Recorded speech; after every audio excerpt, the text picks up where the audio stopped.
Hello my dear students, welcome to Dakshinai classroom. बहुत बहुत बहुत स्वागत है प्यारे बच्चों आपका दक्षिणाई क्लासरूम चैनल पर। मैं प्रदीप सिंह फिर से आपके साथ हूं CT3 एडवांस के सॉल्यूशंस के साथ। आइए स्टार्ट करते हैं क्वेश्चन नंबर 1 जो हमारा है क्वेश्चन नंबर 19। ठीक है, तो पहला क्वेश्चन जो फिजिक्स का है प्यारे बच्चों वो एक पैराग्राफ क्वेश्चन है और जिसमें कह रखा है कांस्टेंट फोर्स लग रहा है एक पार्टिकल पे। और जब भी एक कांस्टेंट फोर्स लगता है बेटा एक पार्टिकल पे तो या तो पाथ होती है स्ट्रेट लाइन या तो पाथ होती है स्ट्रेट लाइन या parabolic. if initial velocity is parallel or anti-parallel to acceleration or force तो बेटा पाथ होती है स्ट्रेट लाइन, अदरवाइज पाथ क्या होती है बेटा पैराबोलिक। क्या ये बात हमको क्लियर है? बिल्कुल क्लियर है। ठीक है, तो प्यारे बच्चों मेरे को ये बात समझ में आ गई और ये मेरे से कह रहे हैं कि जो वेलोसिटी है डेल्टा टी टाइम में हाफ हुई है, अगले डेल्टा टी टाइम में उसकी भी हाफ हुई है। ऐसा तो तभी पॉसिबल है जब पैराबोलिक हो, क्योंकि स्ट्रेट लाइन में तो बेटा अगर मान लो कि फोर्स अपोजिट डायरेक्शन में तो एक्सेलरेशन, अगर फोर्स कांस्टेंट है तो एक्सेलरेशन भी कांस्टेंट है, फोर्स कांस्टेंट है तो एक्सेलरेशन भी कांस्टेंट है, फोर्स कांस्टेंट है तो एक्सेलरेशन भी कांस्टेंट है। तो ऐसा नहीं हो सकता दोस्त, अगर मान लो वेलोसिटी 20 है दोस्त, वेलोसिटी अगर 20 है तो एक सेकंड बाद पत्थर को ऊपर फेंका तो वेलोसिटी क्या हो जाएगी, एक सेकंड बाद 10 हाफ हो गई, लेकिन अगले एक सेकंड बाद 0 होगी ना कि 5। तो बेटा स्ट्रेट लाइन मोशन में ये चीज पॉसिबल नहीं कि वेलोसिटी हाफ की हाफ हो जाए। कई बात समझ में आ गई? तो यहां से क्लियर हो गया कि पाथ है पैराबोलिक। पाथ कैसी है? पैराबोलिक। अब बेटा मैं बस आपसे इतना कहना चाह रहा हूं, देखो मान लो ये है इनिशियल वेलोसिटी u, पत्थर यही हमारा कांस्टेंट फोर्स mg ही है। ठीक है, अब मैं बस आपसे ये कहना चाह रहा हूं ये इनिशियल वेलोसिटी है, t टाइम बाद वेलोसिटी क्या हो जाएगी, डेल्टा टी टाइम बाद a delta T u plus A T, और टाइम है डेल्टा टी, तो v vector is equals to u vector plus A T, है ना, या a डेल्टा टी कह लीजिए आप अगर डेल्टा टी टाइम बाद, तो ये हो जाएगी वेलोसिटी और ये है बेटा u बाई 2 और ये क्या है u बाई 2। और अगले डेल्टा टी टाइम बाद प्यारे बच्चों क्या हो जाएगी, फिर से मतलब u plus 2a delta T आ जाएगा, 2 डेल्टा टी टाइम बाद वेलोसिटी। क्या बात समझ पा रहे हैं आप? हाँ ना बोले? और कह रहे हैं उसकी भी हाफ हो गई। अब u plus a delta T, that is ये भी a डेल्टा टी है और ये चीज है u बाय 4, ये u बाय 2 है, ये u बाय 4 है। और अगले डेल्टा टी टाइम बाद बेटा ये वेलोसिटी हो जाएगी जिसके मेरे से पूछा गया 3 डेल्टा टी टाइम बाद वेलोसिटी क्या होगी। दैट इज मैं कह सकता हूं ये x वेक्टर है और u vector plus x vector का मैग्नीट्यूड u बाय 2 है और u vector plus 2x vector का मैग्नीट्यूड u बाय 4 है, u बाय 4 है। हाँ ना बोले? और u vector plus 3x vector का मैग्नीट्यूड पूछा है, तो u vector plus x vector का magnitude is u by 2, u vector plus 2x vector का मैग्नीट्यूड इज u बाय 4, मदद करेंगे। और पूछा क्या है, u vector plus 3x vector का मैग्नीट्यूड, ये क्वेश्चन है। हाँ ना बोले? अब बेटा a vector plus b vector, a vector plus b vector का मैग्नीट्यूड क्या होता है, under root a square plus b square plus 2ab cos theta. बोले under root a square plus b square plus 2ab cos theta 90 degree सीधे बैठेंगे, है ना। Under root a square plus b square plus 2ab cos theta, क्या ये बात मालूम है? अच्छे से मालूम है? Under root a square plus b square plus 2ab cos theta, under root a square plus b square plus 2ab cos theta. ठीक है, तो under root u square, squaring कर देते हैं, u square plus x square plus 2ux cos theta बराबर u square by 4। Correct है? u square plus 4x square plus 4ux cos theta और ये है u स्क्वायर बाय 16, नहीं आया। और u vector plus 3x vector ये पूछा गया, तो u square plus 9x square plus 6ux cos theta. अब बेटा मेरे को वैल्यू चाहिए इस चीज की, है ना, जिसके लिए अभी कौन बोल रहा था कि भाई क्या कर देंगे, इसको सब्ट्रैक्ट करेंगे तो ये 3 बन जाएगा और ये 2 बन जाएगा और फिर मल्टीप्लाई कर देंगे किससे, 3 से, ताकि 3 3 9 बन जाएगा। तो इस चीज की वैल्यू कहां से आ जाएगी, इससे आ जाएगी, है ना। आप चाहें तो x वेक्टर निकाल सकते हैं, इन दोनों इक्वेशन से ux cos थीटा की वैल्यू निकाल के इसमें डाल सकते हैं और यहां से v स्क्वायर आपके सामने आ जाएगा। हाँ ना बोले यार? ये कर लेंगे हम लोग, इसमें कोई बड़ी बात। क्या बात समझ में आ गई? बेटे 3 इक्वेशन बड़े आराम से सॉल्व हो जाएंगी, बड़े आराम से हम लोग कर पाएंगे। ठीक है, और मेरे से पूछा इनिशियल टाइम पे रेडियस ऑफ कर्वेचर क्या होगा, तो perpendicular force equals to mv square over R. बेटा जो भी फोर्स का परपेंडिकुलर कंपोनेंट होता है, जो भी फोर्स का जो भी रेडियल फोर्स होता है उसको mv स्क्वायर ओवर आर के बराबर करके रेडियस ऑफ कर्वेचर निकाल सकते हैं। हाँ कि ना? जो भी रेडियल फोर्स होगा उसको किसके बराबर करेंगे, mv स्क्वायर ओवर आर के बराबर। अगर कभी भी बेटा मेरे को रेडियस ऑफ कर्वेचर निकालना है, प्लीज मेरी बात बहुत ध्यान सुनिएगा, ये बड़ी मतलब बड़ी इंपॉर्टेंट बात है, बड़ी छोटी सी बात है, मैग्नेटिक फील्ड में इसका अच्छा क्वेश्चन बन जाता है, हम फंस जाते हैं। रेडियस ऑफ कर्वेचर हम मैग्नेटिक फील्ड में पढ़ते हैं, हेलिकल पाथ पढ़ते हैं, आपको मालूम है ना। ट्वेल्थ में भी पढ़ी होगी, सुना होगा आपने हेलिकल पाथ। बेटा हेलिकल पाथ ना एक्चुअली एक सर्कुलर पाथ ही होती है। बहुत ध्यान से अगर आप सोचिए, एक बार की बात है, मैं गाड़ी में जा रहा था, है ना, और गाड़ी में ना मैं जाता हुआ ना वो खेल रहा था, वो छोटे होते वो याद है आपको, वो एक ऐसा आता था, एक खिलौना सा, इसको ऊपर से दबाते थे तो अंदर घूमता था, अंदर ऊपर एक मोती होता था, जुए जैसा, समझ रहे ना, तो उसमें नंबर डाल तो घूमता था। तो मैं सोच रहा था घूम रहा है, मैं सोच रहा था घूम रहा है, मैं कह रहा था घूम रहा घूम रहा घूम रहा, मजा आ गया मजा आ गया। न्यूटन बाबा की आत्मा आई, है ना, लपट गई। मैं कह रहे खाली घूम नहीं रहा है, वो आगे भी जा रहा है, खाली घूम नहीं रहा वो आगे भी जा रहा है। मैंने ऐसे रख रखा था, मेरे को लग रहा था ऐसे ऐसे घूम रहा है खाली, और मेरे मतलब मैं फिजिक्स वाला आदमी, तो मैं कांस्टेंट एंगुलर वेलोसिटी से घुमा रहा था, बिल्कुल बिल्कुल सही तरीके से दबा के उसको, कांस्टेंट एंगुलर वेलोसिटी से, है ना। अब मैं कांस्टेंट एंगुलर वेलोसिटी से घुमा रहा था, लेकिन हुआ क्या कि भाई न्यूटन साहब बोले तुमको ऐसा लग रहा है सर्कुलर पाथ है, ये तो हेलिकल है। कह रहे पूछो इससे जो कान में खुजली कर रहा हूं उंगली डाल के, दिवेश से, कह रहे कि इससे पूछो, ये जो बैठा हुआ आराम से, है ना, तो इसको क्या दिखाई देगा ऐसे। मेरे को क्या दिखाई दे रहा था, मेरे को दिखाई दे रहा था गाड़ी के अंदर। अरे हाँ ना बोलो यार, पर गाड़ी के बाहर से क्या दिखेगा, घूम भी रहा है आगे भी जा रहा है, घूम भी रहा है आगे भी जा रहा है, घूम भी रहा है। तो हेलिकल और सर्कुलर तो बेटा एक ही बातें होती हैं, हेलिकल और सर्कुलर तो अलग अलग फ्रेम की बात है ना। पर अगर ग्राउंड फ्रेम से अगर कोई चीज हेलिकल है, अगर ग्राउंड फ्रेम से कोई चीज हेलिकल है, तो क्या किसी और फ्रेम से वो सर्कुलर दिख सकती है? यस, हाँ ना बोले, क्या ये बात समझ में आ रही नहीं आ रही है? अगर ग्राउंड फ्रेम से कोई पाथ अगर हेलिकल दिख रही है, तो क्या किसी फ्रेम से वो सर्कुलर दिख सकती है? हाँ, मेरी गाड़ी के फ्रेम से। अरे कह दो आ गया यार, मतलब जरूरी नहीं कि मेरी गाड़ी के फ्रेम से, मेरे एग्जाम्पल में, अरे हाँ ना बोलो यार। तो प्यारे बच्चों, बस मैंने आपको ना ये समझाने की कोशिश करी, वहां पर ना हेलिकल जब मोशन हो रहा होता है, तो वहां पर बेटा पता क्या होता है, वहां पर बच्चे फंस जाते हैं। वहां पर बच्चों से पूछा जाता है what is the radius of helix. बस बच्चों को बड़े अच्छे से याद होता है mv sin theta by QB, कि v के बदले v sin थीटा लेना होता है, v cos थीटा से आगे चलता चला जाता है, v sin थीटा से सर्कुलर मोशन करता है, mv sin theta by QB. पर जब वो पूछ लेते हैं रेडियस ऑफ कर्वेचर, बस बच्चा mv sin theta by QB करता है और बच्चा फंस जाता है। रेडियस ऑफ कर्वेचर और रेडियस ऑफ हेलिक्स में बहुत बड़ा फर्क है। अब मेरे पास वो स्प्रिंग नहीं है, आपको मैं हल्का सा महसूस बस करा सकता हूं।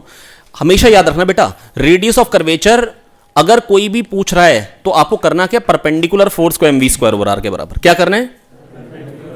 परपेंडिकुलर फोर्स को mv स्क्वायर ओवर आर के बराबर। मैं बताया इस पॉइंट ऑफ टाइम पे जरूर रहूं, जो बिल्कुल अभी उससे रिलेटेड नहीं है, पर यह बात ना आपके मन में बैठनी चाहिए कि ये मतलब जो एक सबसे बड़ी सिली मिस्टेक जो बच्चा करता है इसमें मोशन ऑफ चार्ज पार्टिकल में, बिल्कुल टुच्चे से क्वेश्चन में, रेडियस ऑफ कर्वेचर और radius of helix. Radius of helix एक अलग चीज होती है। रेडियस ऑफ हेलिक्स होती है जिस सिलेंडर की पेरीफेरी पे वो चल रहा है उस सिलेंडर का रेडियस, और वो जो हेलिकल पाथ का रेडियस ऑफ कर्वेचर है उसका मतलब क्या हुआ, ये देखिए, ये है अपने पास कोई वायर और है, मोटी वायर नहीं, वायर आप कोशिश करिएगा मेरी बात समझने की। ये एक स्प्रिंग है, आप ध्यान से सोचिए, ये एक स्प्रिंग है ना, वो फील कर पा रहे हो? मतलब अगर मैं ऐसे बताऊंगा तो आप कोशिश करिएगा मेरी बात समझने की। ये एक स्प्रिंग है। अब ये स्प्रिंग जिस डिब्बे में पूरा आ सकता है वो हेलिक्स का रेडियस है, वो हेलिक्स का, आप समझ गए मेरी बात? हेलिक्स का रेडियस मतलब किस रेडियस के डिब्बे में बिल्कुल फिट आ जाएगा। अरे हाँ ना बोलो यार। और रेडियस ऑफ कर्वेचर पता क्या हुआ, ये ऐसे है, ये किसके सिर पे फिट आ पाएगा, उसके सिर का जो, आप समझ रहे हैं, ये ऐसा है, इसको ऐसे करके देखिए।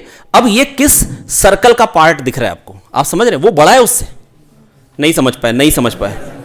समझे मैं क्या कहना चाह रहा हूं? तो रेडियस ऑफ कर्वेचर और रेडियस ऑफ हेलिक्स में फर्क होता है। रेडियस ऑफ कर्वेचर और रेडियस ऑफ हेलिक्स में, देखिए अगर मेरे से फोटो बन जाए, बहुत दिन से आराम किए, ये भगवान,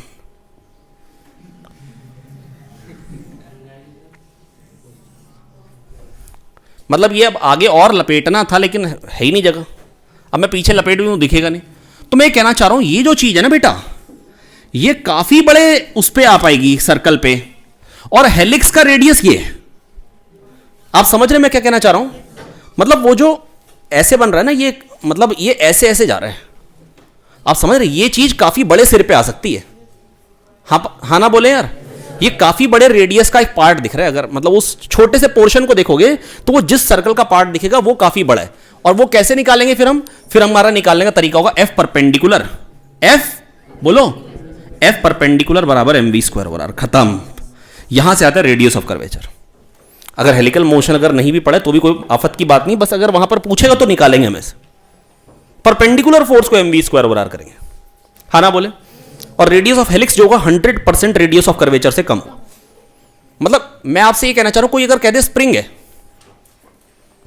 अब ये कोई ना फिजिक्स है ना ये केमिस्ट्री है ना ये मैथ्स है, कोई स्प्रिंग है, दिमाग से सोचो। स्प्रिंग तो देखा ही है बचपन से यार, आज तक ऐसा तो है नहीं कि स्प्रिंग ना देखा हो आप लोगों ने।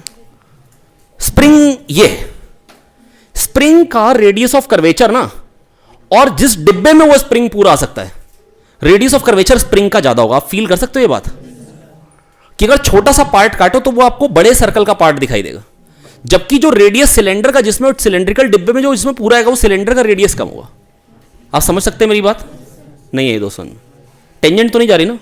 बाकी जब मैं हेलिकल मोशन पढ़ाऊंगा तो एक बार रिवाइज करा दूं। अब बेटा मेरे से पूछा गया था रेडियस ऑफ कर्वेचर, यहां से मैं बड़े आराम से एक्स निकाल सकता हूं, इसको 2 से मल्टीप्लाई करूं, सब्ट्रैक्ट करूं, एक्स की वैल्यू आ सकती है, एक्स की वैल्यू पुट करूं, यू एक्स कॉस थीटा आ सकता है, यहां पे पुट कर सकता हूं एक तरीका, सब्ट्रैक्ट करूं, किसी भी तरीके से आप काम कर सकते हैं।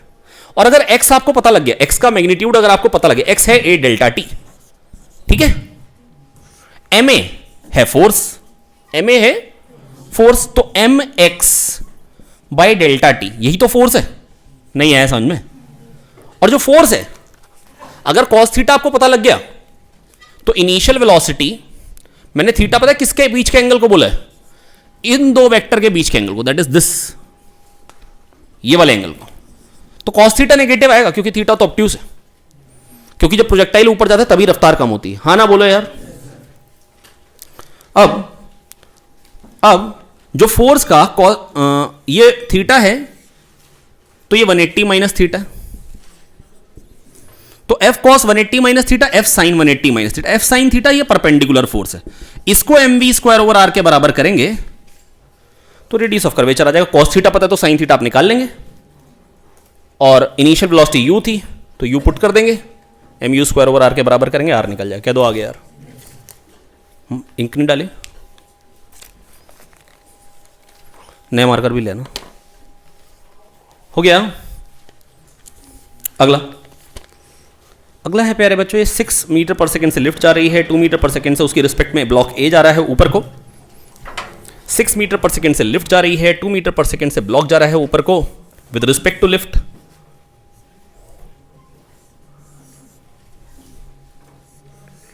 तो इसकी वेलोसिटी है 2 with respect to lift plus 6 of lift, तो वेलोसिटी हो जाएगी 8। क्या वेलोसिटी हो जाएगी? 8। अरे हाँ ना बोलो यार।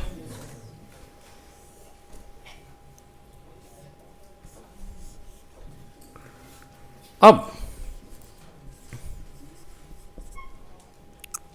ये 8 से जा रहा है, ये 6 से ऊपर जाने वाली पुल्ली, तो 6 और 6 12 थ्रेड चाहिए, 8 से ये ऊपर आएगा तो 4 थ्रेड और चाहिए, इसलिए 4 से इसको आना पड़ेगा, हाँ ना बोले यार।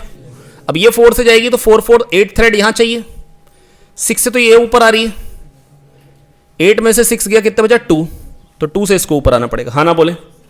बस हो गया, काम खत्म हो गया। एक तो पार्ट ये था, दूसरा पार्ट एक्सेलरेशन बताओ, फोर्स ऑन सीलिंग बताओ। आओ दोबारा बनाते फिगर। कह रहे दोनों का मास बराबर, एक्सेलरेशन और फोर्स ऑन सीलिंग बताना। चालू हो गया? हाँ,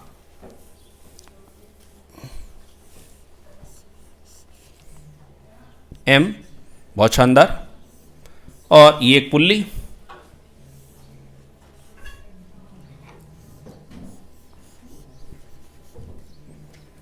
अब अगर ये ए से ऊपर जाएगा, ध्यान से देखिए, तो ये ए से नीचे आएगा, अरे ये ए से ऊपर जाएगा तो कितने से नीचे आएगा? यार बोलते नहीं यार, ऐसे सुस्ताना नहीं भाई। हेलो खड़े जाओ, अंकित नीरज को रैपट मारो तुरंत कैश में।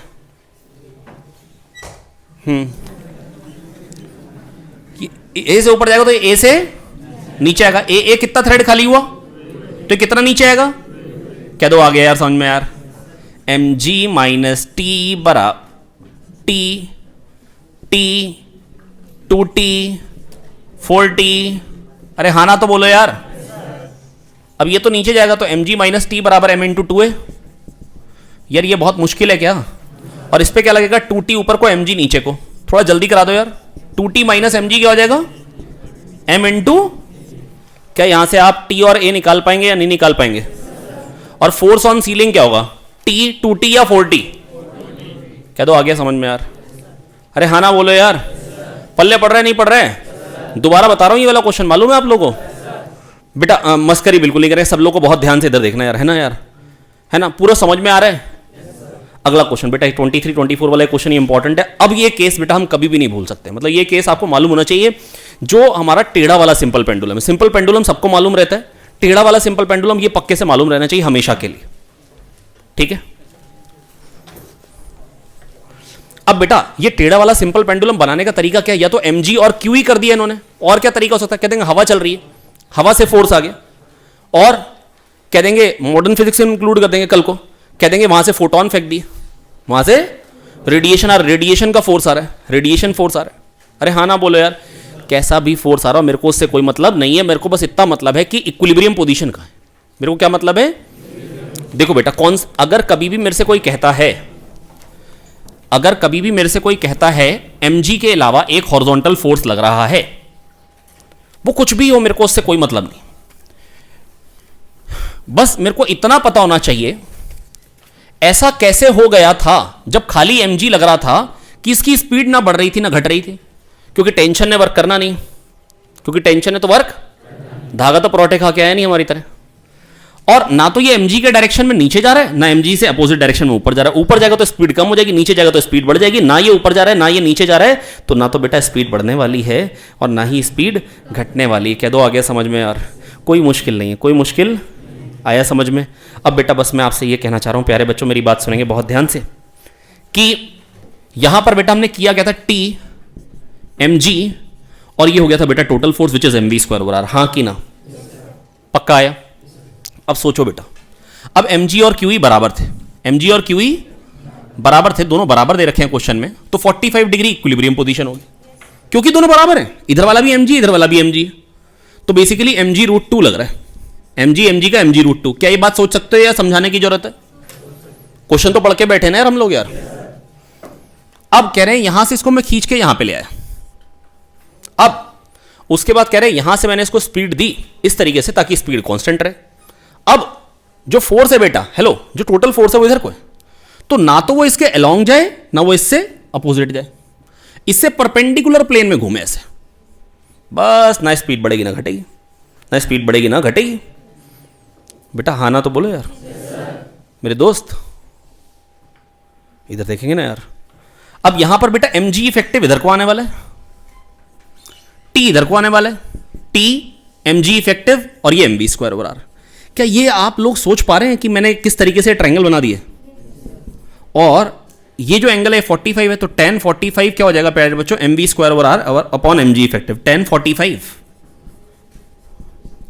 v square over R G effective. क्या इसमें कोई दिक्कत है? हाँ कि ना? अब v क्या हो जाएगा? Under root R G effective, r क्या है? l sine 45। क्या आप ये सोच सकते हैं कि रेडियस जो होगा वो l साइन 45 हो जाएगा? l 45 l साइन 45,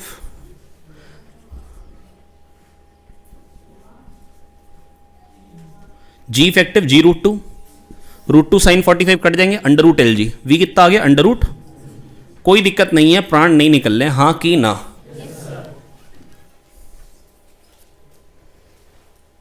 नहीं है, नहीं है, आ गया दिवेश? मुश्किल लग रहा है भाई, आगे। अब time period of the motion is, time period motion का क्या होगा? टाइम पीरियड होगा 2 pi R by V. R क्या होगा? L sine 45। हाँ ना बोले यार? वी क्या है? Under root L G. क्या यहाँ पे पुट कर पाएंगे? क्या आंसर निकाल पाएंगे? हो गया है। अगला क्वेश्चन बेटा कह रहे हैं एक सैटेलाइट घूम रही है अर्थ के चारों ओर और उसका मैक्सिमम और मिनिमम डिस्टेंस जो है वो 2r और 4r है। मिनिमम डिस्टेंस को पेरिजी पोजीशन बोलते हैं और मैक्सिमम वाले को अपोजी बोलते हैं। और मेरे से पूछा गया है बताइए रेडियस ऑफ कर्वेचर क्या होगा। अपोजी पे और पेरिजी पे बेटा एलिप्टिकल पाथ होती है हर एक सैटेलाइट की, हर एक प्लैनेट की, है ना। कैसी पाथ होती है? एलिप्टिकल। और अपोजी और पेरिजी पे रेडियस ऑफ कर्वेचर पहली बात बराबर होता है, तो या तो आंसर ए मार्क करना चाहिए था, या बीबी, या सीसी, या डीडी। हाँ ना बोले।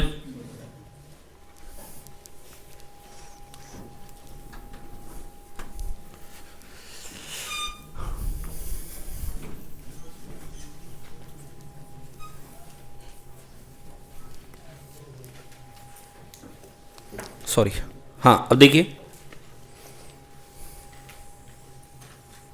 जो मिनिमम डिस्टेंस है वो कितना दे रखा है बेटा, बताइए जरा ध्यान से, कितना, और मैक्सिमम डिस्टेंस कितना दे रखा है अर्थ से। अब बेटा एक बात बताइए, यहां पर क्या मोमेंटम कंजर्व होगा? Yes sir. गधों, फोर्स लग रहा है इस पे लगातार, तो मोमेंटम कैसे कंजर्व होगा? इधर से इधर होगा ही मोमेंटम, दिख नहीं रहा कि चेंज हो गया मोमेंटम, पर एंगुलर मोमेंटम चेंज नहीं, क्योंकि फोर्स हमेशा खाली और खाली ग्रेविटेशनल हमेशा यहीं से पास कर रहे हैं। थोड़ा सा फोटो मैंने अच्छी नहीं बनाई है, लेकिन चलेगा, कोई दिक्कत नहीं, कोई दिक्कत। अब बेटा मैं बस आपको इतना कहना चाह रहा हूं प्यारे बच्चों की ना, यहां पर ये मिनिमम डिस्टेंस है 2r, मैक्सिमम डिस्टेंस है 4r। अगर यहां वेलोसिटी u है तो यहां 2u होगी बाय एंगुलर मोमेंटम कंजर्वेशन। क्या ये बात समझ में आ रही है? कैसे बेटा? हमेशा फोर्स यहीं से पास होगा, टॉर्क 0 है, mvr का प्रोडक्ट बराबर, तो r अगर हाफ हुआ तो v डबल हो गया, r अगर हाफ हुआ तो v डबल नहीं आया। आया कि नहीं आया? हाँ ना बोले। पक्का आया?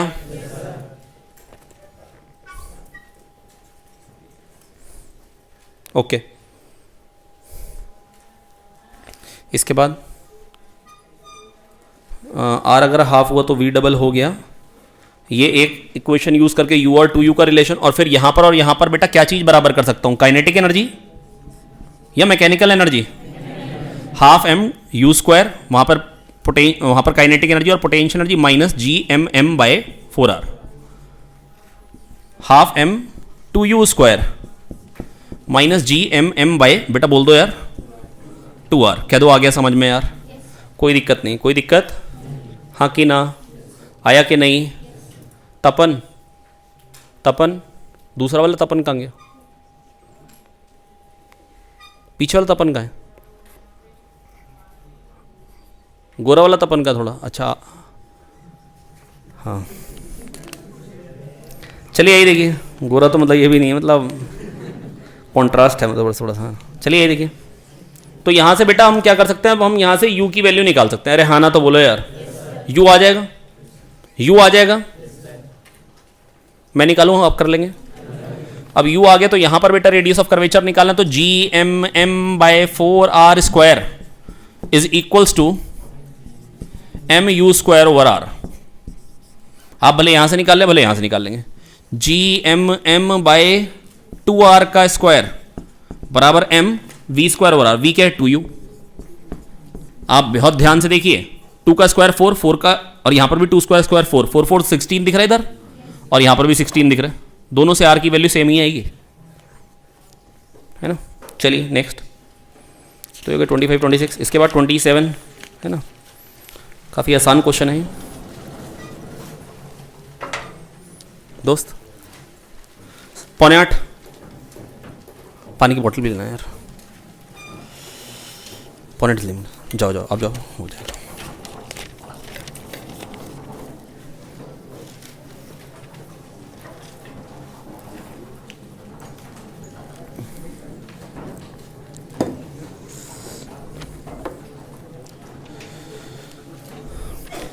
और 7:45 बेटा सब ठीक ठाक है, कोई दिक्कत तो नहीं है?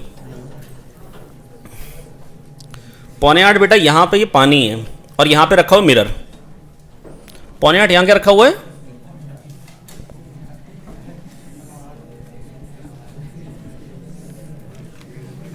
ठीक है, 7:45 यहाँ बेटा मिरर है। अब बेटा पता क्या है, ये नॉर्मल है यहाँ से, ठीक है, ये वर्टिकल है, ये वर्टिकल लाइन है। अब पानी तो हॉरिजॉन्टल ही होता है, कहीं पर भी देख लेना आप।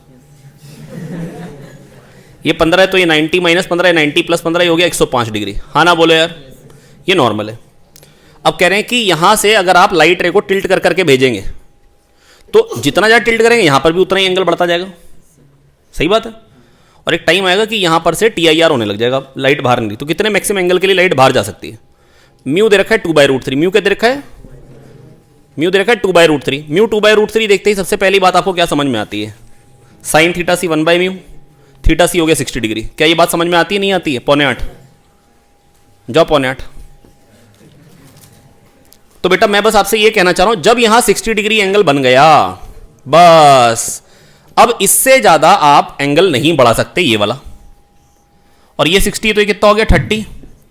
ये 30, ये 105 तो 135, तो ये कितना हो जाएगा? 45। ये 45, ये 15, तो ये 45, ये 15, तो इधर 30 पे,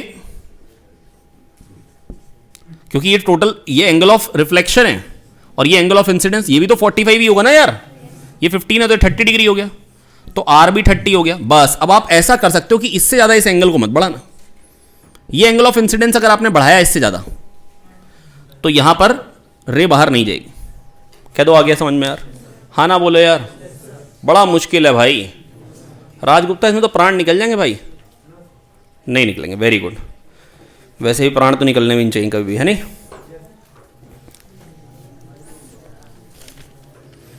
हाँ हेलो मेरे दोस्त उपेश, आपको समझ में नहीं आया ना? समझ में?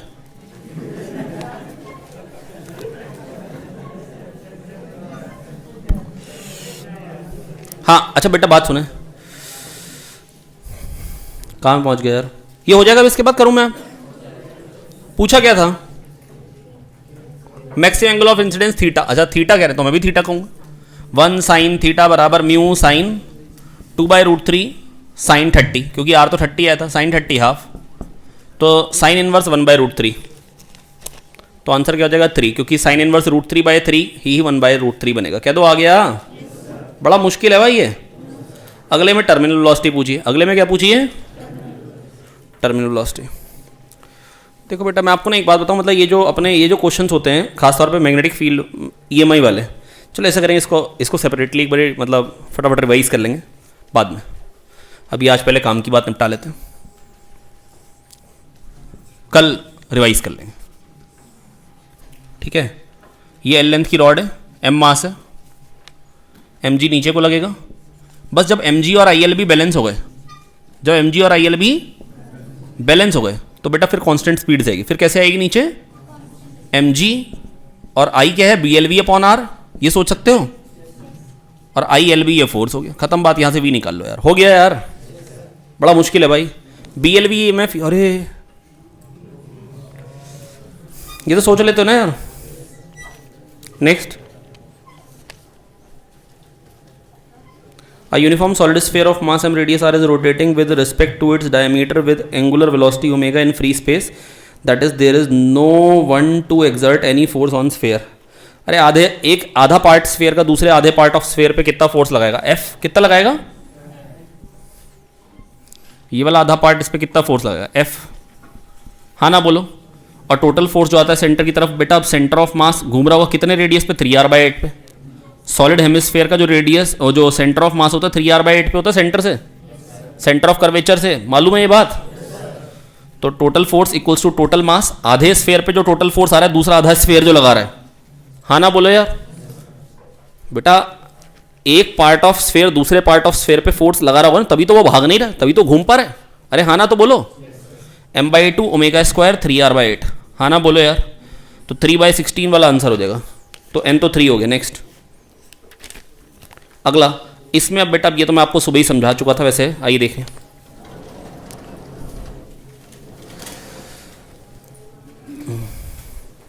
हाँ मानस उठ के आओ भाग के, शाबाश। इंक डाल दी, इंक डाल दी। और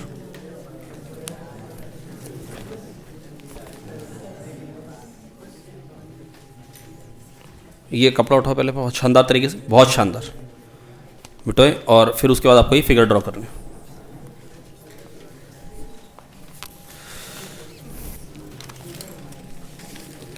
ये लो।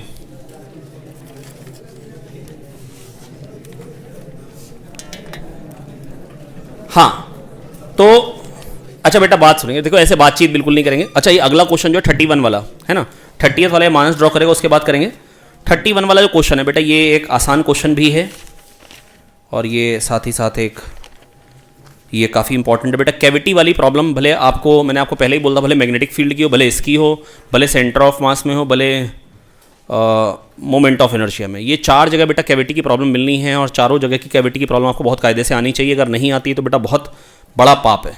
कैविटी की प्रॉब्लम आना मतलब आपको मतलब हद से ज़्यादा जरूरी है। मतलब जो सबसे इंपॉर्टेंट पोर्शन में से मतलब जो चीज़ है जिस पे मतलब आप बेट कर सकते हैं कि मतलब ये अब चीज़ आने के लिए बड़ी ज़्यादा इंपॉर्टेंट है, क्योंकि कन्वेंशनल चीज़ें ज़्यादा आनी है, ये हमेशा याद रखना है। तो कैविटी वाली प्रॉब्लम चारों जगह की आपको क्लियर होनी चाहिए, भले वो इलेक्ट्रोस्टैटिक्स की, भले मैग्नेटिक फील्ड की। अगली बार कभी भी कैविटी की प्रॉब्लम आएगी तो आपको करनी आनी चाहिए। मेरे को इतना मालूम है कि अगले पेपर्स में कभी भी अगर कैविटी का प्रॉब्लम आ जाए तो कैविटी आपको चारों जगह की सॉल्व करनी आनी चाहिए। ठीक है, थोड़ा साफ बनाना यार, है ना। अच्छा, कैविटी के अंदर बेटा फील्ड कितनी होती है आपको मालूम है मानस बेटा? Rho C1 C2 by 3 epsilon, rho A by 3 epsilon, बिल्कुल सही कह रहे हैं बेटा, ये है ना। देखो रो R by 3 एप्सिलॉन नॉट होती है, क्या होती है बेटा? बेटा वैसे देखो सॉलिड स्फीयर में जो इलेक्ट्रिक फील्ड होती है अंदर वो क्या होती है, बोले रो R by 3 एप्सिलॉन नॉट। अरे हाँ ना बोलो, कितनी होती है? हाँ ना बोले यार। एक बार की बात है, मेरे को सॉलिड स्फीयर मिला, क्या मिला है ना। कहता सर मेरी इलेक्ट्रिक फील्ड में अपने आप को जानना चाहता हूँ, पहचानना चाहता हूँ, मेरी इलेक्ट्रिक फील्ड बताओ, मेरे अंदर फील्ड कितनी है। मैंने बताया ई। कहते इसकी वैल्यू भी बता दो। तो मैंने कहा देखो भाई, तुम्हारी जो ई होगी ना, तुम्हारी जो ई होगी, हेलो, ई किधर को हो सकती थी? क्योंकि ये सिमेट्रिक है, क्योंकि ये तो इसलिए या तो रेडियल हो सकती है। सही बात है गलत बात है? क्यों? क्योंकि 2 डी है, एक डी कह रहा है इधर को फोर्स लगाऊंगा, दूसरा डी कह रहा है इधर को लगाऊंगा, तो नेट में इधर को आ गई। अगर ऐसे सोचें, और अगर मेरे को प्योरली सिमेट्री पे ही जाना है तो मैं कह सकता हूं तो 2 कंपोनेंट हो सकते हैं, रेडियल या टेंजेंशियल। रेडियल या 2 ही कंपोनेंट हो सकते हैं, रेडियल या टेंजेंशियल। अब टेंजेंशियल वाला क्यों नहीं हो सकता? क्या लॉजिक है मेरे पास कि जिसके लिए मैं डायरेक्टली कह सकता हूं टेंजेंशियल कंपोनेंट नहीं होगा? हेलो मेरे दोस्त, मैं कैसे कह सकता हूं कि टेंजेंशियल कंपोनेंट 0 ही होगा? एक तो तरीका यह है मेरे पास कि ये 2 डी है, एक ये डी बन गया, एक ये डी बन गया, आधा आधा कर दो। यहां पर इसकी वजह से जो फील्ड आएगी मान लो इधर को आएगी, इसकी वजह से वैसे ही इधर को आएगी, तो याले कंपोनेंट कटने हैं, तो नेट में तो रेडियस के अलोंग ही आएगी। हाँ ना बोलो। पर और क्या लॉजिक हो सकता है? और ये लॉजिक हो सकता है कि अगर यहां पे, अगर इस जगह पे मैं टेंजेंशियल मान रहा हूं तो फिर हर जगह पे टेंजेंशियल होगी, क्योंकि सिमेट्रिक है। एक जगह पे नहीं होगी, फिर हर जगह पे होगी। और अगर हर जगह पे टेंजेंशियल वाली फील्ड हुई मानस भाई, अगर हर जगह टेंजेंशियल वाला अगर कंपोनेंट नॉन जीरो हुआ तो फिर सर्कुलर पाथ में घूमने में उस पे टोटल में इलेक्ट्रिक फील्ड वर्क कर देगी। हाँ कि ना? नहीं आया।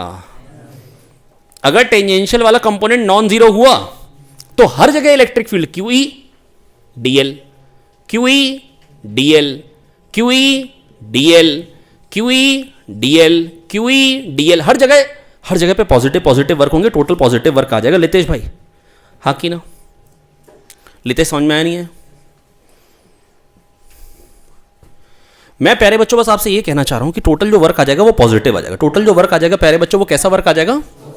क्या इसमें कोई दिक्कत है? इसमें कोई दिक्कत? हाँ ना बोले। इशिका समझ में आ रहा है नहीं आ रहा है?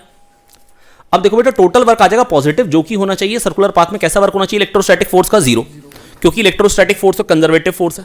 इलेक्ट्रोस्टैटिक फोर्स तो इलेक्ट्रोस्टैटिक फोर्स प्यारे बच्चों कंजर्वेटिव फोर्स है। इलेक्ट्रोस्टैटिक फोर्स कैसा फोर्स है? तो बेटा सर्कुलर पाथ में वर्क डन 0 होना चाहिए, जो कि यहां पे हो नहीं रहा। फिर मतलब क्लोज पाथ में वर्क डन 0 होना चाहिए, जो कि हो नहीं रहा। तो इसलिए भी मैं कह सकता हूं tangential component of field should be 0, है ना। ऐसी जो चीजें मैं कह रहा हूं, ये मतलब पुराने जमाने में जब असर्शन रीजन होते तब आया करते थे। हालांकि ऐसा नहीं कि ये नहीं आ सकता, मतलब कहीं ना कहीं इस बात को इन्वॉल्व करने का अगर कोशिश की जाएगी तो फिर कर ली जाएगी। लेकिन जब पहले आईआईटी असर्शन रीजन दिया करता था तो वहां पर आता था assertion tangential component of solid sphere, tangential component of electric field due to solid sphere will be 0। Reason because electric field is conservative in nature, और बिल्कुल करेक्ट रीजन है। थोड़ा सा टेढ़े करके पकड़ते थे चीजों को, आप समझ रहे हैं। अगर अब ये क्वेश्चन अगर पूछेंगे तो भी मतलब किसी ना किसी तरीके से पूछा जा सकता है। जस्ट मैं आपको बता रहा हूं कि कैसे ये रिलेटेड है बातें, मतलब आपस में, है ना। समझ में आ गई? लेकिन बात कोई खास बड़ी बातें नहीं है। अरे बेटा देखो मेरी बात सुनो ना बेटा, ये सॉलिड स्फीयर, मैं आपसे कह रहा हूं टेंजेंशियल कंपोनेंट वैसे भी नहीं होना चाहिए, कट जाएंगे यार। हाँ ना बोलो यार। और अगर यहां है तो फिर हर जगह होगा, और अगर हर जगह है तो क्लोज पाथ में वर्क डन 0 कैसे होगा? इसलिए टेंजेंशियल कंपोनेंट 0 ही होना चाहिए, इसलिए टेंजेंशियल कंपोनेंट जीरो। क्या ये बात समझ में आ गई? अब मेरे को ये समझ में आ गया कि जो भी इलेक्ट्रिक फील्ड है वो रेडियल डायरेक्शन में। क्या ये बात समझ में आ गई? अब यहां पे मैंने गॉसियन सरफेस ले लिया और गॉस लॉ बेटा कहता है ई डॉट डी एस का समेशन होता है Q in by epsilon not. E dot D S का समेशन क्या होता है प्यारे बच्चों, बोल दो जरा मुंह से। ई डॉट डी एस का समेशन क्या होता है? बहुत मुश्किल है भाई ये। ई डॉट डी एस का समेशन क्या होता है? चालू है ना? ई डॉट डी एस का समेशन होता है Q in by epsilon not. अच्छा ई तो हर जगह सेम होगी, क्यों? क्योंकि मैं सिमेट्रिक कंडीशन है भाई, हर आर पे सेम ही होगी ना। और एरिया वेक्टर इलेक्ट्रिक फील्ड के डायरेक्शन में, तो ई डॉट डी एस का summation for close surface E D S cos zero, E D S का समेशन 4 पाई आर स्क्वायर बराबर charge enclosed rho into 4/3 pi are cube by epsilon naught. 4 pi are square cut जाएगा, 4 पाई और are square cut जाएगा। ई क्या आ जाएगा प्यारे बच्चों यहां से? रो आर बाय 3 एप्सिलॉन नॉट। हाँ कि ना? हाँ ना बोले? नहीं आया? पक्का आया? मुश्किल है भाई। ई आ गया रो आर बाय 3 एप्सिलॉन नॉट। ई क्या आ गया प्यारे बच्चों? इसमें कोई दिक्कत नहीं है, इसमें कोई दिक्कत? हाँ कि ना? पक्का आया? राजगुप्ता समझ में आया नहीं है? तो ई आ गया प्यारे बच्चों रो आर बाय 3 एप्सिलॉन नॉट। ये बात समझ में आ गई? अरे यार कैसे बता रहा हूं यार मैं, ये कुछ भी याद तो है नहीं हमको, है नहीं? कृष्ण नहीं समझ में आया? ये क्या बता रहे हैं यार? ई डॉट डी एस का summation Q in by epsilon not, ये कौन सा लॉ है? Faraday law, Gauss law, Gauss law. याद नहीं रहता क्या? जादू?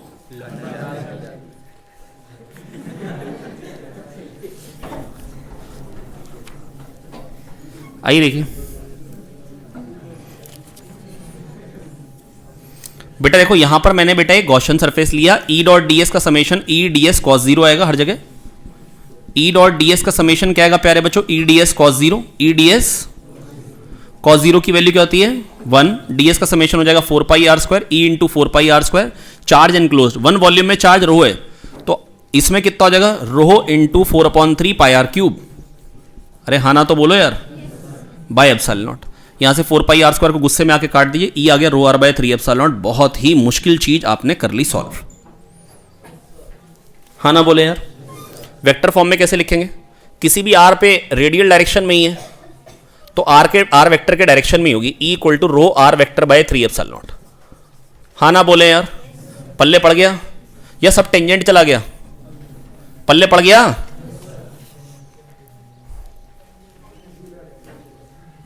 ये समझ में आ गया? अब मोहित भाई, मोहित अब बेटा यहां पर पता है क्या है? यहां पे है कैविटी, यहां क्या है? अब यहां पे प्लस प्लस चार्ज डेंसिटी वाला स्फीयर था ये, उसमें से कुछ पोर्शन ये भुक्खड़ अर्पित आया खा गया। ये भुक्खड़ अर्पित आया ऐसे करके खा गया। अब यहां पे फील्ड बतानी मेरे को। अर्पित शर्मा रहा जैसे शादी नहीं होगी अब उसकी।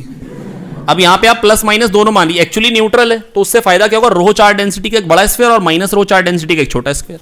हाँ ना बोलो यार? ये बात समझ में आई क्या कहना चाह रहा हूं? तो प्लस वाले की वजह से फील्ड हो जाएगी रो R1 बाय 3 एप्सिलॉन नॉट। अच्छा माइनस वाले की वजह से फील्ड क्या होगी? अगर माइनस वाला अगर होगा तो यहां पे +1 चार्ज पे जो फोर्स आएगा बस वो सेंटर की तरफ आएगा। Rho are vector by 3 epsilon naught में आर वेक्टर जो होगा सेंटर की तरफ वाला वेक्टर होगा। नहीं है, नहीं है, प्राण निकल गए सुरेंद्र के।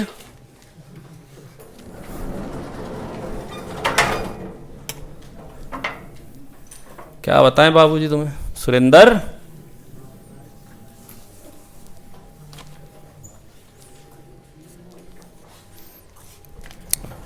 सुरेंद्र ये एक स्फीयर है, ये एक, और इसमें यो है कैविटी। यो का है?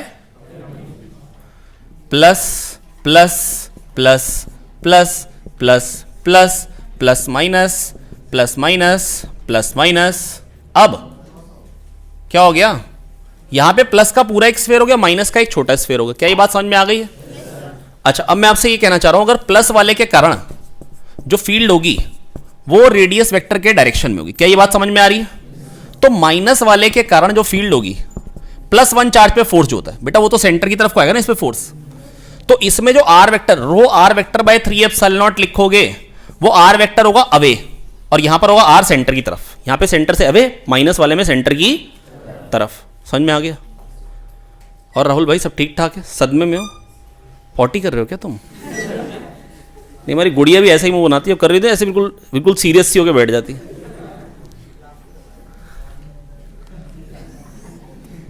तो ये R1 पोजीशन वेक्टर है। कैविटी में हमने क्या मान लिए? प्लस रो माइनस रो दोनों मान लिए, ठीक है। अब बेटा प्लस रो और माइनस रो दोनों मान ली, तो प्लस रो के कारण रो R1/3ε0, भाई ये समझ में आ गया। और माइनस वाले के कारण रो R2/3ε0 आएगा, और ये R2 वेक्टर क्या होगा? सेंटर की तरफ वाला वेक्टर। हाँ ना बोलो? रो R1/3ε0 ये प्लस वाले के कारण आई, और माइनस वाले के कारण क्या आएगी? रो R2/3ε0 ये भाई। और R1 vector plus R2 vector क्या हो जाएगा? ए वेक्टर। सेंटर को ज्वाइनिंग वाले जो वेक्टर होते हैं ए वेक्टर। हाँ ना बोलो? रो ए वेक्टर बाय 3ε0। बहुत शानदार तरीके से प्रदीप सर ने सॉल्व कर दिया, बहुत बढ़िया। हाँ ना बोलो यार? लितेश भाई ये बहुत मुश्किल है, तुम्हारे प्राण निकल गए। देखो देखो ध्यान से नीचे देखो।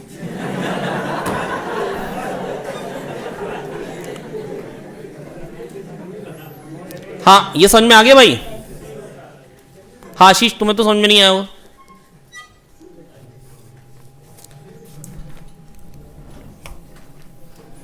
अब बेटा मेरे से कहा गया है, मेरे से कहा क्या गया? इलेक्ट्रॉन को छोड़े, पॉजिटिव चार्ज को छोड़े, क्या? इलेक्ट्रॉन को। कहां पे? अरे भाई देखो फील्ड है रो ए वेक्टर बाय 3ε0। इससे शिक्षा क्या मिलती है? कि कैविटी के अंदर फील्ड यूनिफॉर्म है, कि कैविटी के अंदर फील्ड, कि कैविटी के अंदर फील्ड। बेटा ये इंपॉर्टेंट बात है। कैविटी के अंदर जो फील्ड होती है ना बेटा, ए वेक्टर के डायरेक्शन में होती है। That is field lines will be parallel and equispaced, कि field lines will be parallel and, हाँ ना बोले यार?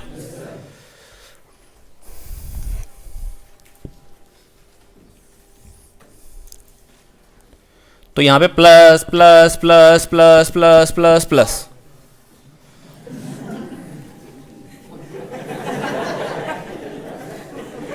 अच्छा दोस्त अब ये ए वेक्टर है बेटा, फील्ड इधर को है। अब यहां पर बेटा क्या है? यहां पर मैंने एक इलेक्ट्रॉन को छोड़ा बेटा, फील्ड किधर को? इधर को। तो फोर्स किधर को आएगा? इलेक्ट्रिक फील्ड से अपोजिट डायरेक्शन चलेगा, ऐसे यहां जाके टकराएगा। तो कोई कितना ट्रेवल करके टकराएगा या कितने टाइम बाद टकराएगा, यही क्वेश्चन होता है। इन्होंने क्या पूछा है? टाइम। या तो डिस्टेंस पूछ लेंगे, नहीं तो टाइम पूछ लेंगे। = ut + ½ से टाइम निकाल लेंगे। हाँ ना बोले? अब बेटा अगर यहां पे 45 डिग्री से छोड़ा है, ध्यान से सोचे, यहां से तो जाएगा किधर? ए वेक्टर के अलॉन्ग, इधर टकराएगा। कहां पे? यहां पे। अब ये 45 है तो यार प्रूव कर सकते हो बड़े आराम से कि ये भी 45 है। हाँ ना बोलो यार? नहीं आया? क्योंकि जाना तो इसके पैरेलल ही है। क्या बात समझ में आ गई है? तो ये 90, ये r√2 ट्रेवल करके टकराएगा। r√2 initial velocity 0, initial velocity, तो डिस्टेंस जो ट्रेवल करना है r√2, s = ½ लगा रहा हूं क्योंकि इनिशियल वेलोसिटी 0 है। क्या ये बात समझ में आई है? r√2 = ½ a क्या होता है? QE/m, e और e क्या है? Rho a by 3ε0, E/m, QE force by mass acceleration t²। क्या यहां से t निकाल लोगे आप लोग? क्या ये सच में मुश्किल था या आसान है? लेकिन ये क्वेश्चन बहुत ज्यादा इंपॉर्टेंट है, अगर ये आपको याद रह जाए तो। 4 कैविटी की प्रॉब्लम है, आपको मैं ये कह सकता हूं कि एक के आने की प्रोबेबिलिटी मतलब जो होगी वो 50% तो होगी, कम से कम एक के आने की प्रोबेबिलिटी। तो ये एक इंपॉर्टेंट वैरायटी ऑफ क्वेश्चन है जो आपको कैविटी वाला क्वेश्चन है। हाँ क्वेश्चन इस पर डिफरेंट वैरायटी के बन सकते हैं जिसको हम देखेंगे, पर कैविटी आपको जरूर आना चाहिए सॉल्व करना। इंक डालना यार, मार्कर देखिएगा ना वो।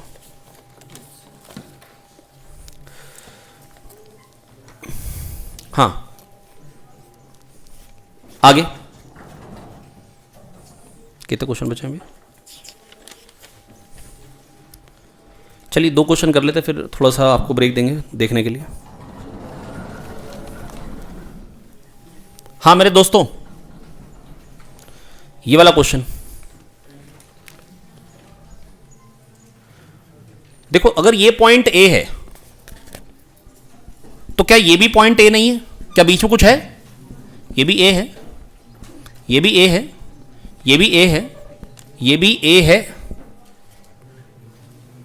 और ये ए है तो इसलिए ये भी ए है। तो ए और ए पॉइंट से ये पूरी ब्रांच लगी, इसलिए पूरी ब्रांच बेकार है, हटा दो।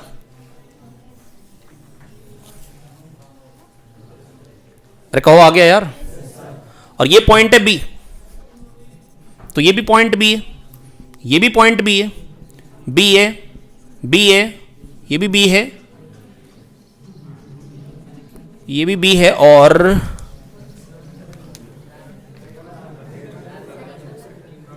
इसने शायद गलत बना रखा कुछ, एक ब्रांच। अच्छा यहां पे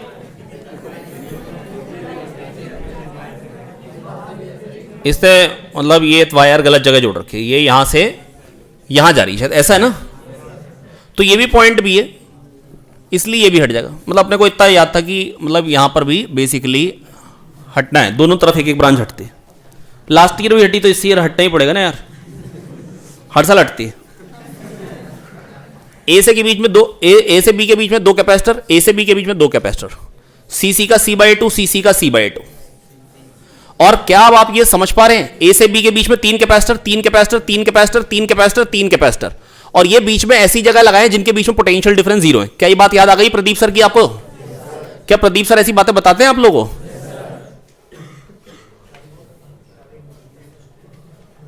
बस हो गया, खत्म हो गया क्वेश्चन। छी, C/2, C/2, C और C/3, C/3, C/3, C/3, C/3, 5C/3, 5C/3 plus C, 8C/3, खत्म। एक बार और बताएं, एक बार और बताएं नरेश।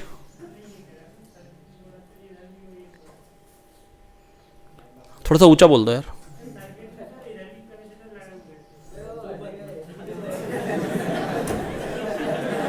वो हट गए ना यार, वो एक ही पॉइंट वाले हैं। आओ भाग क्यों? अरे डरने की बात नहीं, जस्ट एक बार दिखा देंगे, समझ गए? निकाल दी उनको। हाँ very good, you're a good boy, बस जागते रहना। चलिए आगे बढ़े। आगे बढ़ने से पहले ऐसा करते हैं, एक मिनट रुकते हैं, आप लोग करके देखिए जो क्वेश्चन मैंने कराए। चलिए ये प्यारे बच्चों एक बार फटाफट से सिमेट्री कंप्लीटली पूरा देख लेते। बेटा सिमेट्री में बेटा देखो दो तीन चीजें हैं जो आपको लगातार ध्यान रखनी है। बेटा रेजिस्टेंस अगर है बेटा सीरीज में, अगर आपको कैसे जोड़ने होते हैं आपको मालूम है, R equivalent equal to R1 plus R2 plus R3 till Rn है ना। और अगर पैरेलल में तो बेटा 1/R इक्वलेंट होता है 1/R1 plus 1/R2 plus 1/R3 till 1/Rn। क्या ये बात क्लियर है? पैरेलल में क्या होता है बोलेंगे फटाफट से, 1/R equivalent equal to 1/R1 plus 1/R2 plus 1/R3 till 1/Rn। क्या ये बात क्लियर है? अब बेटा बस मैं आपको ये कहना चाह रहा हूं, जो पैरेलल में एक बात आपको ध्यान में रखनी होगी, वो क्या रखनी होगी बेटा, जैसे मान लो दो ही हैं, 1/R equivalent equal to 1/R1 plus 1/R2, तो इन दोनों का सम 1/R1 plus 1/R2 1/R equivalent, तो ये दोनों मिलके इसके बराबर हैं। अकेले में कौन बड़ा होगा, 1/R1 या 1/R इक्वलेंट? मान लो ये 8 है, ये 2 है, तो ये 10, तो 10 8 से भी बड़ा होगा, 10 2 से भी बड़ा होगा। अरे हाँ ना बोलो यार, नहीं आया? पक्का समझ में आ गया? अब बेटा देखो 1/R इक्वलेंट होगा 1/R1 प्लस 1/R2, तो बेटा मैं आपसे ये कहना चाह रहा हूं, अकेले में ये इससे भी बड़ा होगा, अकेले में ये इससे भी बड़ा होगा। और बेटा वैल्यू कब बड़ी होती है, जब डिनोमिनेटर छोटा होता है, that is R equivalent R1 से भी छोटा होगा, R इक्वलेंट R2 से भी छोटा होगा। क्या ये बात क्लियर है? इसमें कोई दिक्कत नहीं है, इसमें कोई दिक्कत। और बेटा मैं आपको बेटा बार बार क्या बताता हूं, बेटा 1/R इक्वलेंट अगर आपको निकालना है, अगर एक है R और दूसरा है R/n, पैरेलल में है, अगर एक है R और दूसरा है R/n, एक है R और दूसरा है R/n, तो R इक्वलेंट क्या निकल के आ जाएगा प्यारे बच्चों, जरा मदद कर दो, R/n प्लस 1। क्या ये बात सोच सकते हो? क्योंकि यहां पे n ऊपर चला जाएगा, n प्लस 1/R, पलटी मारेंगे, R इक्वलेंट R/n प्लस 1। अरे हाँ ना बोले यार। अब ये बेटा कैसे यूज होगा, जैसे अगर मान लो कह देंगे एक 3R है और एक R है, तो आपको मन में सोचना पड़ेगा, एक 3R है और एक 3R/3 है। R का मतलब 3R/3, तो 3R/3 प्लस 1, 3R/4 आंसर हो गया। हाँ ना बोले? अगर एक R और R/2 तो R/3 बोल ही लोगे, एक R है और एक R/5 है तो R/6 बोल ही लोगे। पर अगर एक 5R है और एक R है, तो 5R है और 5R/5 है तो 5R/6। हाँ ना बोलो यार, कोई दिक्कत नहीं है। अगर एक 7R/5 है और एक R है, एक 7R/5 है और एक R है, तो 7r/5 और दूसरा r क्या है 7r/5 अपॉन 7/5, तो 7r/5 upon 7/5 plus 1 that is 7r/5 upon 12/5, 7r/12 आ जाएगा। क्या आ जाएगा 7r/, लिख लिख के खुद से करना पड़ेगा तभी अच्छे से क्लियर होगा। क्या ये बात क्लियर हो गई है ना। बाकी देखो ये कैलकुलेशन आपको ओरली आनी चाहिए। क्यों आनी चाहिए? क्योंकि कैपेसिटर में भी यूज होंगी, ये इंडक्टर में भी यूज होंगी, ये आपको स्प्रिंग में भी यूज होंगी, ये आपको मॉडर्न फिजिक्स में भी थोड़ी सी यूज होंगी। वहां पर भी 1/λ इक्विवेलेंट आ जाता है 1/λ1 प्लस 1/λ2।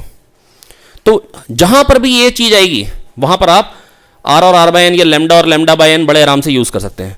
आपने केमिस्ट्री में पढ़ा होगा बेटा, जस्ट मैं आपको याद दिलाता हूं एटॉमिक स्ट्रक्चर में, अगर या तो एक एटम में इलेक्ट्रॉन जो है डीएक्साइट हो रहा है, ऊपर से नीचे आया फिर नीचे से और नीचे आया ग्राउंड स्टेट में, और एक है डायरेक्टली आ गया, तो वहां पर जो रिलेशन आता था वो आता था 1/λ इक्विवेलेंट इक्वल टू 1/λ1 प्लस 1/λ2। तो वहां पर भी यही चीजें यूज होंगी, है ना। तो वहां पर भी आपको डायरेक्टली कई बार कैलकुलेशन ऐसी मिल जाएगी जिसको आप फटाक से कर पाए, है ना, एडवांस में, तो आप समय बचा सकते हैं। तो आपको ये कैलकुलेशन करनी आनी चाहिए। क्या ये बात क्लियर हो गई?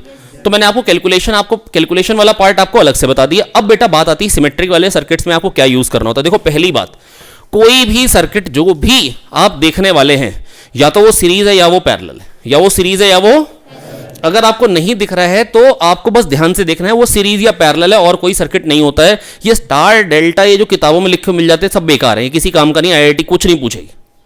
अपने कोर्स में केवल और केवल दो ही चीज होती है, या सीरीज या पैरेलल, इसके अलावा कुछ नहीं होता है। और बेटा काम की बात क्या है, बैटरी का अगर आपने पोलैरिटी बदल दी, बैटरी का अगर आपने पोलैरिटी पलट दी तो करंट का मैग्नीट्यूड चेंज नहीं होगा किसी भी ब्रांच में। क्या चेंज होगा?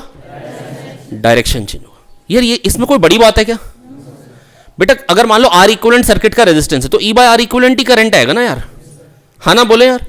तो बेटा अगर बैटरी की पोलैरिटी पलटते हैं तो क्या चेंज होता है? करंट का डायरेक्शन, ना कि मैग्नीट्यूड।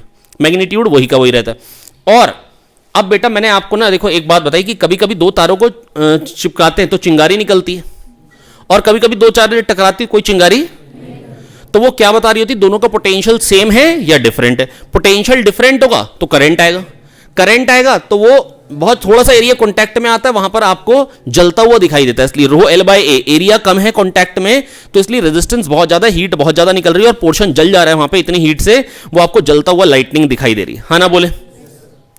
पर अगर पोटेंशियल डिफरेंस सेम होगा तो फिर क्या होगा? एक से दूसरे में कोई करंट जाएगा ही नहीं, हाँ ना बोले। अगर यहां से एक वायर जा रही है, यहां से एक वायर जा रही है, इन दोनों का पोटेंशियल मान लो सेम है, तो इनको जोड़ने में कोई दिक्कत, इनको जोड़ने में कोई दिक्कत। और क्या यूज करना होता है भाई? मेरी एज माइनस इसकी एज 20, मेरी एज माइनस इसकी एज 20, इसका मतलब इन दोनों की एज बराबर है, हाँ ना बोलो यार। समझ में आया नहीं है? मान लो श्रृंगी सर हैं और आरडी सर हैं, है ना। तो श्रृंगी सर की एज माइनस इसकी age is equals to RD sir की एज माइनस इसकी एज। इसका मतलब श्रृंगी सर और आरडी सर की एज बराबर है, पर दोनों की एज ज्यादा है। अरे भाई ये समझ में तो आ गया ना यार। मतलब एक हो गया कि भाई मेरी एज माइनस इसकी एज 20, मेरी एज माइनस इसकी एज 20, तो इन दोनों का पोटेंशियल मेरे से 20 कम है और दोनों का बराबर है, मतलब एज दोनों की 20 कम है। क्लियर हो गई ना बात? अब बेटा बस मैं आपसे ये कहना चाह रहा हूं, बेटा देखो आपको बस यही ध्यान देना होगा कि कहां पर पोटेंशियल सेम है, या तो उन पॉइंट को चिपका देंगे तो सीरीज पैरेलल दिखेंगे, या अगर जहां पे पोटेंशियल सेम है उन पॉइंट को अलग कर देंगे तो आपको सीरीज पैरेलल दिखेंगे। तो कभी कभी दो पॉइंट को चिपकाना पड़ सकता है या दो पॉइंट को अलग करना पड़ सकता है। केवल और केवल बेटा यही सर्किट एनालिसिस का पार्ट है, जो आपको जितने भी सिमेट्रिक सर्किट सॉल्व करने हैं उसमें केवल और केवल आपको दो ही बातें ध्यान रखनी होती है बेटा, या तो आपको पॉइंट को रिमूव करना है या चिपका देना है, आपका सर्किट तुरंत सॉल्व हो जाता है। क्या ये बात क्लियर हो गई है? अब बेटा बस मैं आपसे ये कहना चाह रहा हूं, मान लो ये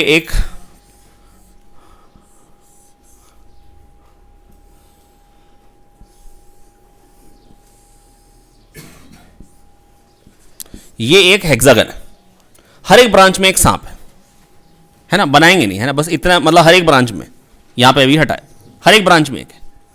अब बेटा देखो यहां पे देखो, ये वाली ब्रांच देखो, अगर यहां पे मैंने बैटरी ऐसे लगाई, ठीक है, तो करंट कैसे है? देखो इसमें क्या है, आर ट्राइंगल वाला रेजिस्टेंस फिर आर, ऊपर आर ट्राइंगल वाला रेजिस्टेंस फिर आर। क्या ये बात समझ में आ गई?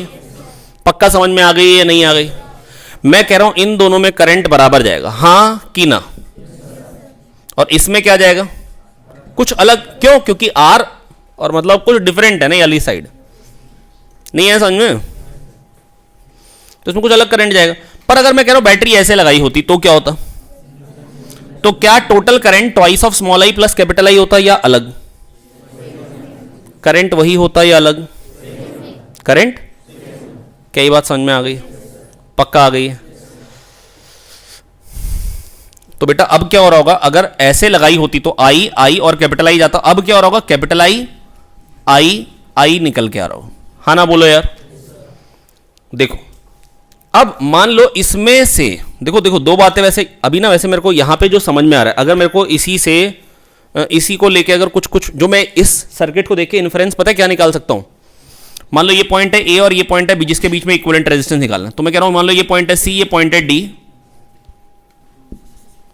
ये पॉइंट है ई, ये पॉइंट है एफ, तो मेरे को ये समझ में आ रहा है कि सी और डी का पोटेंशियल बराबर है, क्यों, क्योंकि V A minus V C I R, V A minus V D I R, current flows from higher to lower potential, correct है।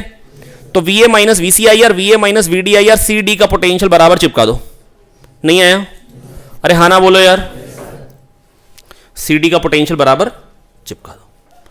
सिमिलरली वीई माइनस वीबी आई आर, वी एफ माइनस वीबी आई R, E F दोनों का potential बराबर चिपका दो, क्या ये बात सोच सकते हो।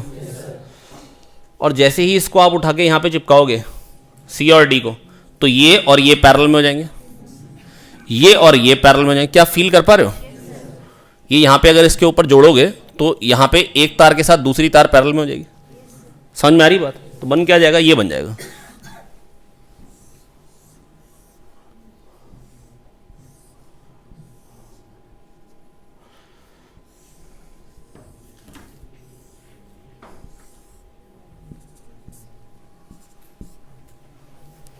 आया नहीं है, अरे हाँ ना तो बोलो यार, क्या हो गया,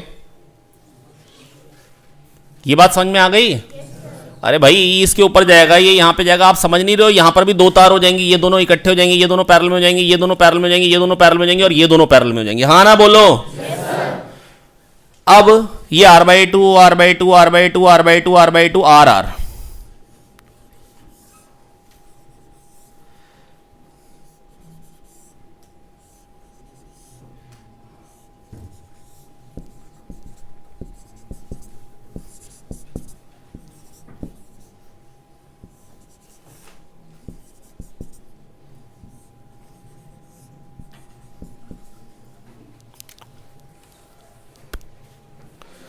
अब देखो बेटा थोड़ा सा अगर आप दिमाग लगा के सोच लिया करोगे अगर क्वेश्चन में, तो आपको ना ये बात भी समझ में आ जाएगी कि अगर कोई मिड पॉइंट से चिपके हुए हैं, ये मिड पॉइंट आ रहा है इस पोर्शन का, ये मिड पॉइंट आ रहा है इस पोर्शन का, या 1/3 वाले पॉइंट से चिपके हुए, पूरी पूरी पूरी मतलब ब्रांच के 1/3 पोर्शन से चिपके हुए, देखो जितना यहां पे पोटेंशियल ड्रॉप आएगा उतना ही यहां पे आएगा।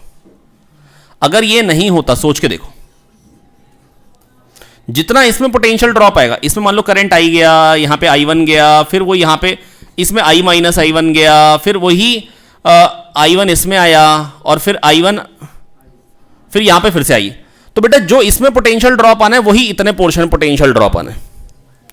तो यहां का पोटेंशियल क्या होगा, इस पॉइंट का इन दोनों का बीच का, मतलब अगर ये 20 है ये 0 है तो यहां पे 10 आएगा, जो जितना यहां से यहां में पोटेंशियल ड्रॉप आएगा I R बाई 2 और I1 R by 2, I1 R by 2 और I R बाई 2 सेम आ रहा है, हाँ ना तो बोलो यार।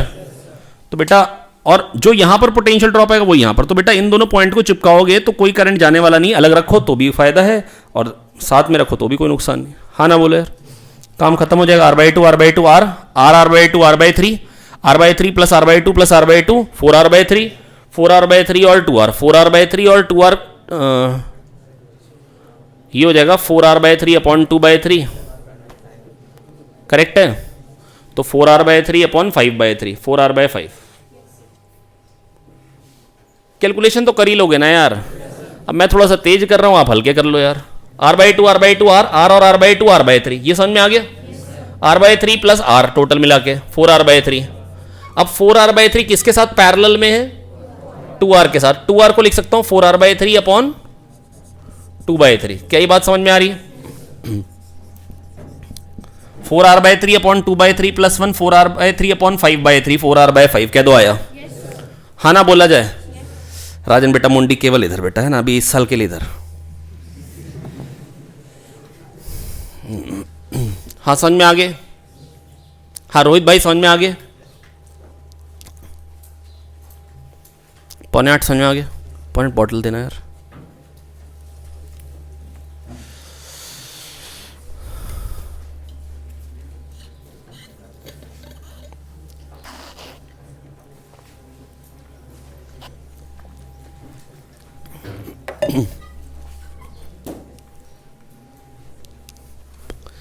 लिख के करने का कोई फायदा नहीं है। क्वेश्चन लिखो खुद से करने, क्वेश्चन लिखो खुद से करो बस। 5-6 क्वेश्चन खुद से करने हैं, कॉन्सेप्ट ही खत्म हो जाएंगे सारे। देखो क्वेश्चन बनाने की फिलॉसफी क्या क्या होती है, क्वेश्चन कैसे बनाए जाते हैं, क्वेश्चन क्या सोच के बनाए जाते हैं, मैं बस आपको बता देता हूं।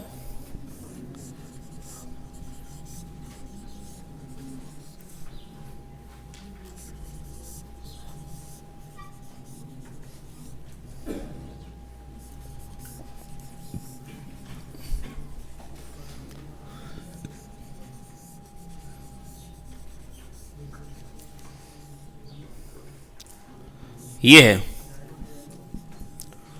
ये ए और बी पॉइंट के अबाउट इक्विवेलेंट बताना था आपको रेजिस्टेंस।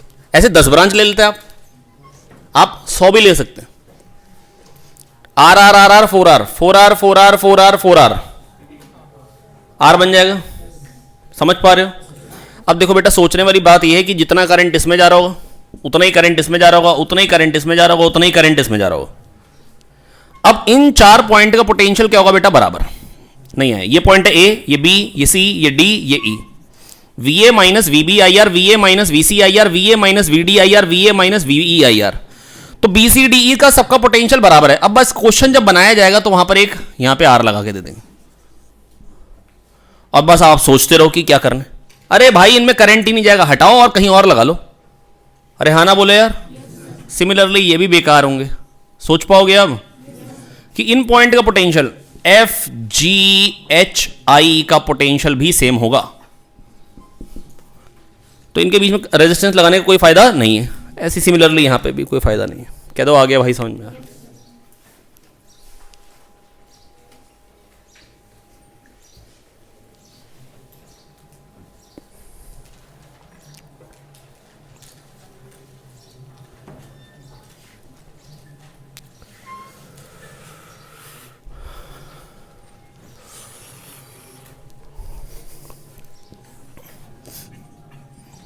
बताओ जरा कौन कौन से बेकार हैं? 1 2 3 4 5 6 7 8 9।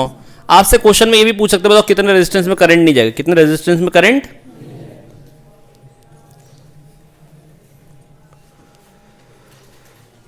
उल्टा पूछ लेंगे, इक्विवेलेंट के बदले क्या पूछ लेंगे? कितने रेजिस्टेंस में करंट नहीं जाएगा।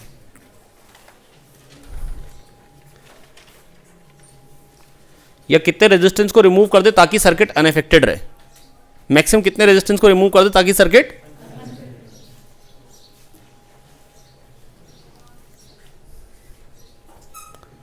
और मैथ्स का क्वेश्चन क्या बन सकता है?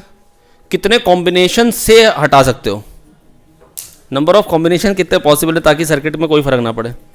तो ये 9 है, 1 हटा सकते हो, 2 हटा सकते हो, 3 हटा सकते हो। फिर 3 कौन कौन से, वो समझ गए ना आप मेरी बात? वो 2 की पावर 9 आ जाएंगे। अच्छा -1 करना पड़ेगा क्योंकि एक तो वो आ जाएगा जिसमें किसी को नहीं हटाया यार।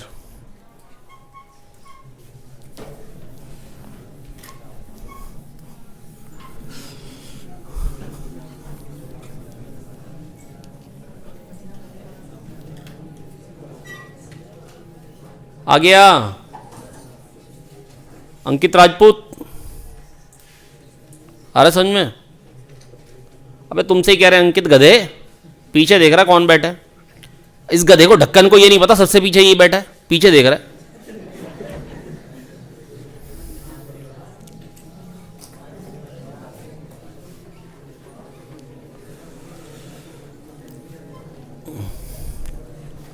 और भाई राजगुप्ता समझ में आ रहा है यार? टाइम पास है खाली, कोई फायदा नहीं है और कुछ समझ में नहीं आ रहा है। राजगुप्ता इसको कैसे करेंगे? अब ये देखो क्यूब के तीनों क्वेश्चन फटाफट से रिवाइज कर लेते हैं बेटा। आइए देखिए फटाफट से, देखो ये बनते जा रहे हैं, अपने आप ही बनते जा रहे हैं। इसके अबाउट इक्विवेलेंट बताना है बेटा। मेरी बात सुने बहुत ध्यान से प्यारे बच्चों, देखो फटाफट से एक बार रिवाइज कर रहे हैं, जल्दी से सुन लो, मेरे को पूरी बात अच्छे से क्लियर हो गई, आपको भी हो जाएगी। देखो आर, देखो इन दोनों के बीच में बताना इक्विवेलेंट, बिल्कुल जो बॉडी डायगोनल के क्रॉस दो पॉइंट्स आ रहे हैं, तो यहां पे मतलब कोई बैटरी लगी होगी बेटा। अब ये देखो ये वाली branch R R R R R final, मतलब रास्ते में क्या resistance R R R R R final. इस वाली ब्रांच में R R R R R final. Symmetric है तीनों ब्रांचेस, तीनों में करंट बराबर जाएगा, नहीं आया 3i करंट गया। अच्छा अगर बैटरी ऐसे लगाता तो 3i करंट ऐसे जाता, हाँ ना बोलो, अभी क्या हो रहा होगा, वही 3i निकल के आ रहा होगा, क्योंकि सिमेट्रिक है इसलिए बराबर बराबर ही निकल के आ रहा होगा, क्योंकि सिमेट्रिक है इसलिए बराबर बराबर ही निकल के आ रहा होगा। अरे हाँ ना तो बोले जाओ, अब मुंह से बोलो आगे क्या करें। अब ये पॉइंट है ए, सी डी ई तीनों का पोटेंशियल बराबर, क्या बात सोच सकते हो? नहीं आया कैसे? V A minus V C I R, V A minus V D I R, V A minus V E I R, C D E तीनों का पोटेंशियल बराबर चिपका दो, बोलो आया। ये ए सी डी ई और एफ जी एच, क्या इन तीनों का पोटेंशियल बराबर है? V F minus V B I R, V G minus V B I R, V H minus V B I R, F G H तीनों का पोटेंशियल बराबर चिपका दो, बोलो है।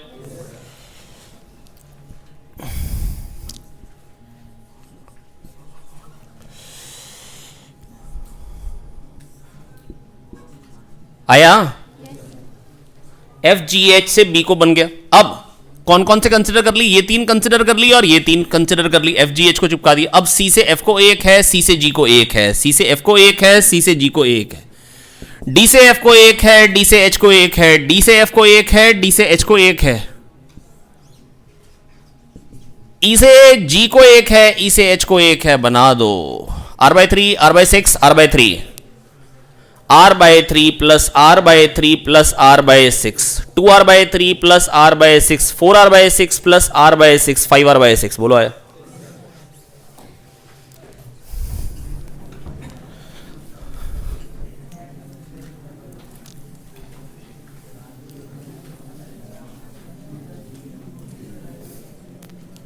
पल्ले ना पड़ रहा भैया, टेंजेंट जा रहा है।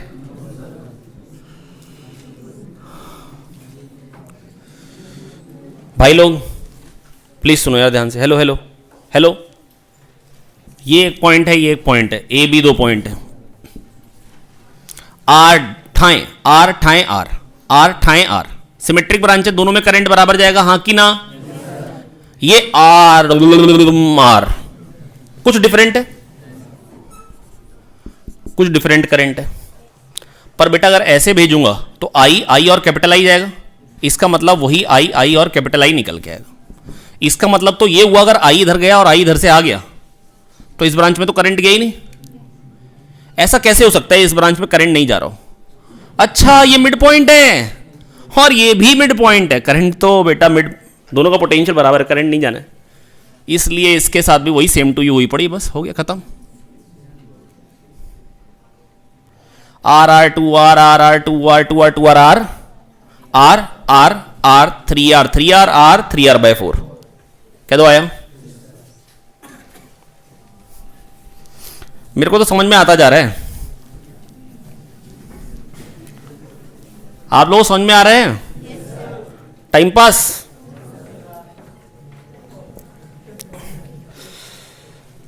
शाम की क्लास में बेटा आज ना मतलब कोशिश करेंगे कि इंस्ट्रूमेंट भी करा देंगे आपको, ताकि ये पूरा ना एक पैकेट इकट्ठे ही खत्म हो जाएगा।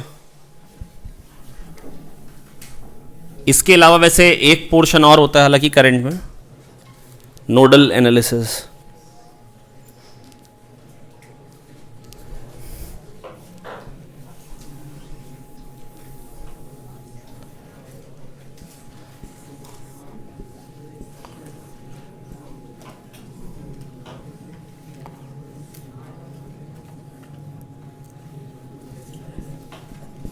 हाँ भाई हेलो, सुन लो एक बार फटाफट से वाला क्वेश्चन भी।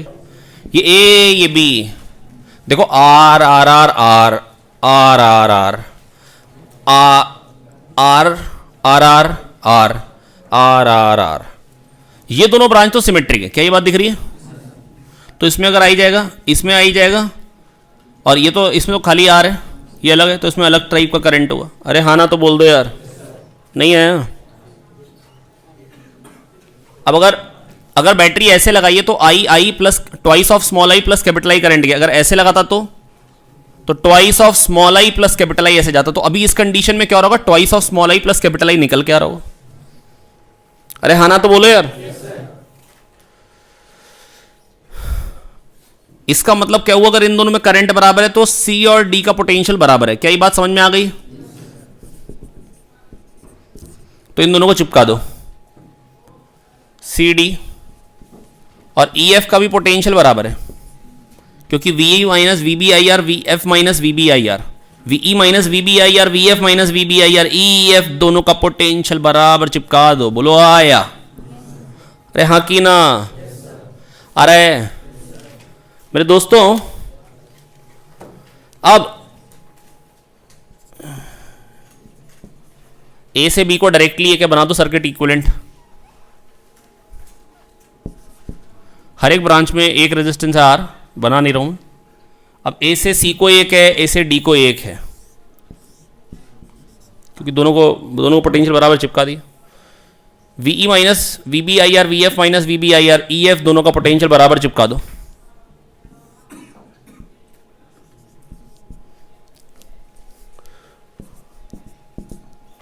अब ई से एच को एक है, एफ से एच को एक है,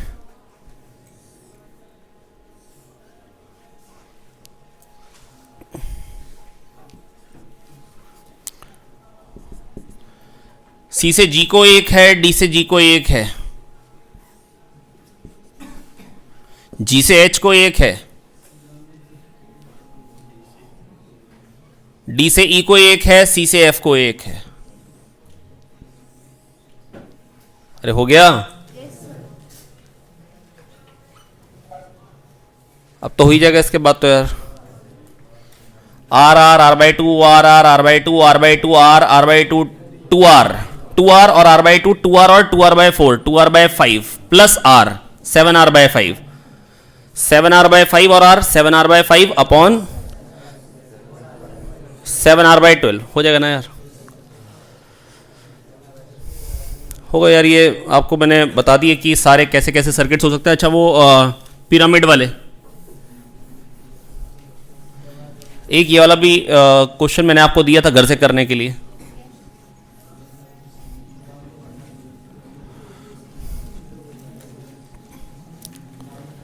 ये दिया था। अब ध्यान से देखो, ये क्यूब वाला क्वेश्चन है, इसको ऊपर ले आओ। दिख गया? ये क्यूब वाला क्वेश्चन कितने लोगों को दिख गया? इसको उठा के ऊपर लेके आओ, खींच के, क्यूब बन गया। और ये देखो, ये मिड पॉइंट है, ये मिड पॉइंट है, इसलिए ये बेकार है, इसलिए बेकार है। वहां पर भी दो हटाई थी तारें, वही दो तारें हटाई हैं, खत्म। पिरामिड वाले को भी अगर आप 2D बना लोगे तो आपको आसान दिखेगा, पिरामिड वाले को 2D नहीं बनाओगे तो आपको क्वेश्चन बहुत भयानक दिखेगा।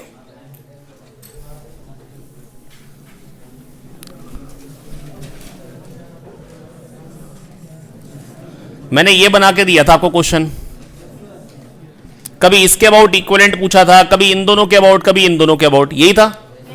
पहली बात, इसको ये बनाओ, आधा काम खल्लास। इनके अबाउट बताना है, तो ये मिड पॉइंट है, ये भी मिड पॉइंट है, आप देख पा रहे हो? हटा दो जॉइंट, क्वेश्चन खत्म हो गया। दिख गया? दिख गया? R R two R, two R two R और आर, टू आर और two R by two, two R by three plus two R, eight R by three, eight R by three, और ये two R by three, eight R by 15।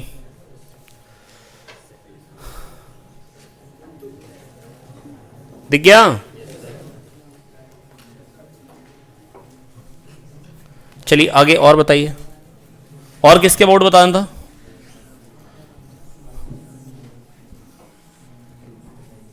इन दोनों के about बताना है।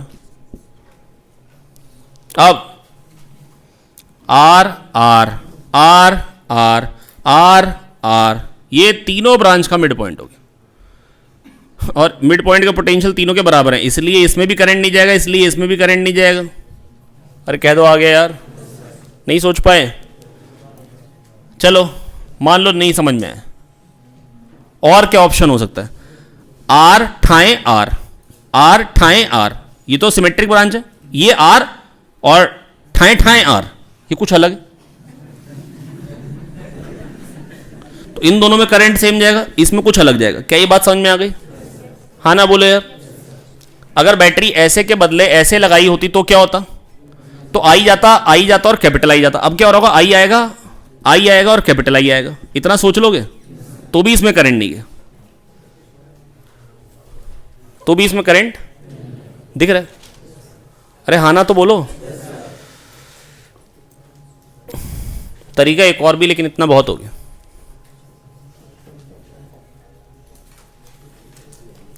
मतलब logic एक और भी लग सकता है, लेकिन इतना बहुत है, बहुत है। ये एक और देखना, एक लॉजिक और देखना, तो ये रहा। खाली इतना ही देख लो कि आर ठाए आर, आर ठाए आर, आर ठाए ठाए आर, ये कुछ अलग ब्रांच है, तो इसमें करंट जो जाएगा वही करंट इसमें जाएगा, और इसमें कुछ अलग जाएगा। और फिर क्या बोलोगे? ये पॉइंट है ए, ये पॉइंट है बी, सी डी ई, नामकरण कर दिया। इसके अबाउट इक्विवेलेंट बताना है, ठीक है? ये ए पॉइंट है, ये बी पॉइंट है, और V A minus V C I और V A minus V E I और सी ई का पोटेंशियल बराबर चिपका दो।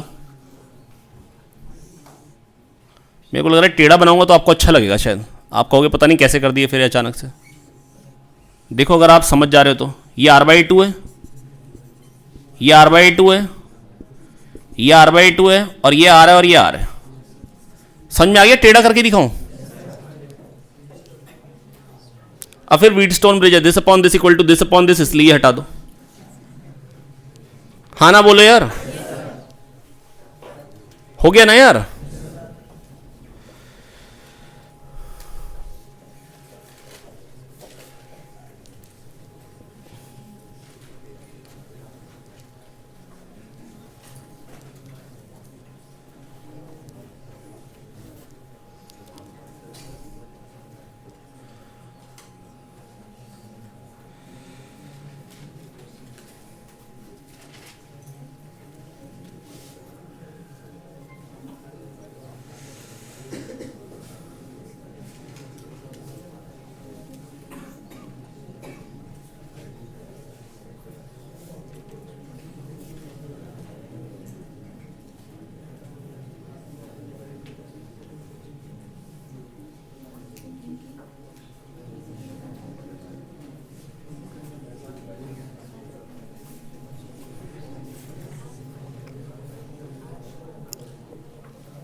चले, एक लास्ट पार्ट इसका और था, वो पिरामिड वाले का, वो भी देख लेते हैं। इन दोनों के पॉइंट के बीच में अब सोच ही लोगे यार। आइए देखें, सोच लेते हैं फिर। देखो आर ठाए आर, आर ठाए आर, ये समझ में आ गया? तो जो इसमें करंट जाएगा वो इसमें जाएगा। बस इतना सोच के इन दोनों को चिपका दो। ए और बी के बीच में इक्विवेलेंट बताना है। ये अब ए बी पॉइंट है, जो आर ठाए आर, आर ठाए आर, दिख रहा है आपको? तो इसलिए ये दोनों पॉइंट का पोटेंशियल बराबर है, सी और डी का पोटेंशियल बराबर है, इसलिए इनको चिपका दो। ए बी ई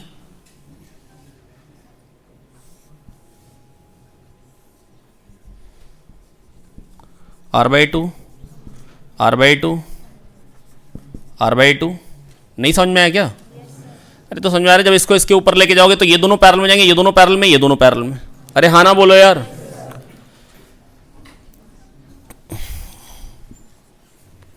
अब बचा ही क्या, इनके अबाउट इक्विवेलेंट बताना। अब इसके बाद भी अगर घबरा जाओ तो फिर कोई फायदा नहीं। क्यों? क्योंकि R/2 3R/2 3R/2 और R/2 3R/8 नहीं है, 3R/2 और 3R/2 अपॉन 3 है ये, तो 3R/2 अपॉन 4 आ जाएगा, 3R/8 प्लस R/2 और फिर R पैरेलल में। कर लो यार, हो जाएगा 3R/8, ये 3R/8 बन गया था इतना, प्लस R/2 7R/8 और R, तो 7R/15। बिल्कुल सही बात, बहुत बढ़िया यार केशव, हो गया यार। मतलब इतने क्वेश्चन बहुत हैं। बाकी वो इनफाइनाइट लैडर प्रॉब्लम्स होती हैं, आती हैं, इनफाइनाइट लैडर प्रॉब्लम्स आती हैं। इनफाइनाइट लैडर प्रॉब्लम में देखो एक चीज़ तो ये होती है कि अगर इनफाइनाइट में से एक पोर्शन हटा भी दोगे कोई फर्क नहीं पड़ेगा रेजिस्टेंस में। एक बात, दो कॉन्सेप्ट यूज होते हैं इनफाइनाइट लैडर प्रॉब्लम में, मेरी बात सुन ले ध्यान से। एक तो इन्फिनिटी में से अगर एक लैडर को हटा देंगे, एक पोर्शन को हटा देंगे, तो कोई रेजिस्टेंस में कोई फर्क नहीं पड़ेगा, इक्विवेलेंट रेजिस्टेंस वही रहेगा। क्या ये बात समझ में आ गई? दूसरा कॉन्सेप्ट होता है अगर सारे रेजिस्टेंस को डबल कर देंगे तो इक्विवेलेंट रेजिस्टेंस डबल हो जाएगा, सारे रेजिस्टेंस को ट्रिपल कर देंगे तो इक्विवेलेंट रेजिस्टेंस ट्रिपल हो जाएगा। ये तो सोच ही सकते हैं यार। अगर R1 R2 R3 हैं, तीन रेजिस्टेंस है सीरीज में, सबको डबल कर दी तो इक्विवेलेंट रेजिस्टेंस डबल हो जाएगा, सबको ट्रिपल कर दी इक्विवेलेंट रेजिस्टेंस ट्रिपल हो जाएगा। पैरेलल में भी वही सोच सकते हो, अगर सबको डबल कर दी तो इक्विवेलेंट रेजिस्टेंस पैरेलल में भी क्या हो जाएगा, डबल। प्रूव करूं या समझ में आ गया? प्रूव करूं, आ गया? अब पैरेलल में नहीं समझ में आया। 1/R equivalent equal to 1/R1 plus 1/R2। अब सोचो 2R1 2R2 का रिजल्टेंट क्या है? यहां पे 2R1 आ गया, यहां पे 2R2 आ गया, मान लो यहां से आ गया 1/X। अब इन दोनों को डिवाइड करोगे तो आप देख पा रहे हो कि x जो आ रहा है वो ट्वाइस ऑफ R इक्विवेलेंट आ रहा है। डिवाइड करो, 1/2 कॉमन आ जाएगा, 1/R1 प्लस 1/R2 कट जाएगा, तो x 2R आ जाएगा। कह दो आगे यार, करके दिखाऊं? सोचो ना, यहां अगर इधर मैंने ये डबल कर दी तो ये भी डबल ही होगा ना यार। सबको हाफ कर दी तो इधर भी हाफ होना चाहिए। हाफ कैसे होगा जब ये भी चीज डबल होगी? सबको ट्रिपल कर दूं तो यहां सब 1/3 हो गए, तो ये भी 1/3 होगा ना। फिर ये वाला पोर्शन भी 1/3 हो, कैसे होगा जब ये चीज 3 टाइम्स हो जाएगी? अरे कह दो आ गया यार। एक चीज ये यूज होगी, सबको डबल कर दिया तो इक्विवेलेंट रेजिस्टेंस डबल, सबको ट्रिपल कर दिया इक्विवेलेंट रेजिस्टेंस ट्रिपल। एक चीज ये यूज होगी और दूसरी होगी इन्फिनिटी में से एक को हटा दिए तो कोई फर्क।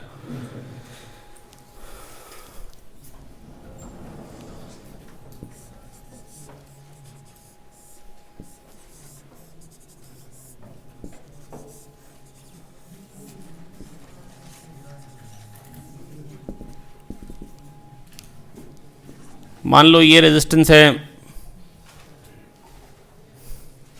1 2 1 2 1 2 1 2, ठीक है। अभी पहला आसान ले रहे हैं, दूसरा थोड़ा सा डिफिकल्ट ले लेंगे। अब देखो करना क्या होता है इसमें कि जो इसके अबाउट इक्विवेलेंट रेजिस्टेंस होगा, इसको हटा भी दोगे तो इसके अबाउट जो इक्विवेलेंट रेजिस्टेंस आएगा वो भी, अगर इसका x है तो इसका भी क्या होगा, x। हाँ ना बोलो? 1 2 और ये हटा के मान लिए x। अब क्या बन जाएगा, 2x upon 2 plus x plus 1 is equal to x। क्या ये बात समझ में आ गई है? यहां से x में क्वाड्रेटिक में मिलेगी, सॉल्व कर लेंगे, x निकल जाएगा, नहीं आया, ये एक हो गया। अब इनफाइनाइट लैडर प्रॉब्लम में और क्या चीज हो सकती है?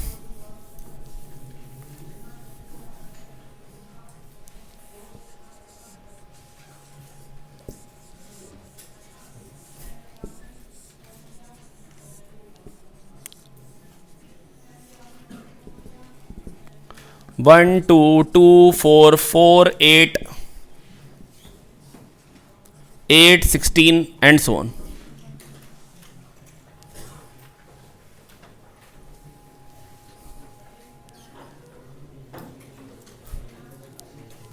तो इस कंडीशन में इसके अबाउट अगर x होगा ना तो इसके अबाउट 2x होगा, क्योंकि अगर इसको देखो तो ऐसा लग रहा है जैसे 1 वाले को 2 कर दिया और 2 वाले को 4, 2 वाले को 4 कर दिया और 4 वाले को 8, सबको डबल कर दो तो इक्विवेलेंट रेजिस्टेंस डबल हो जाए। बस यहां पर अब आपको ये लिखना होगा 1 2 और इसका 2x, खत्म। अब 2 into 2x upon 2 plus 2x plus 1 is equal to x। आया?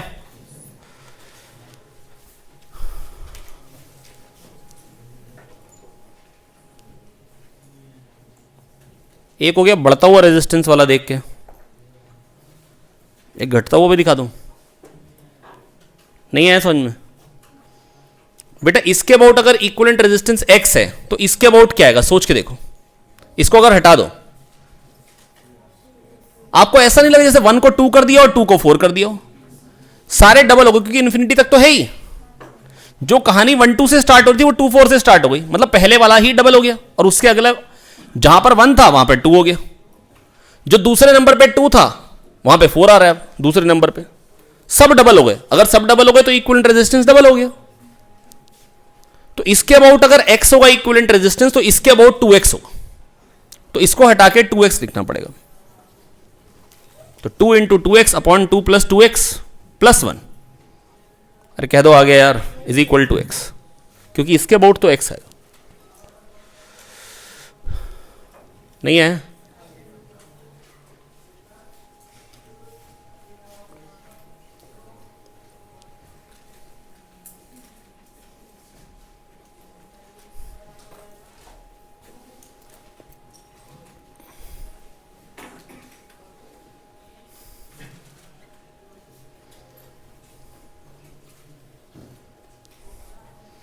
और कैसे बन सकती है इनफाइनाइट लैडर प्रॉब्लम? मतलब इनफाइनाइट सीरीज वाला कुछ भी।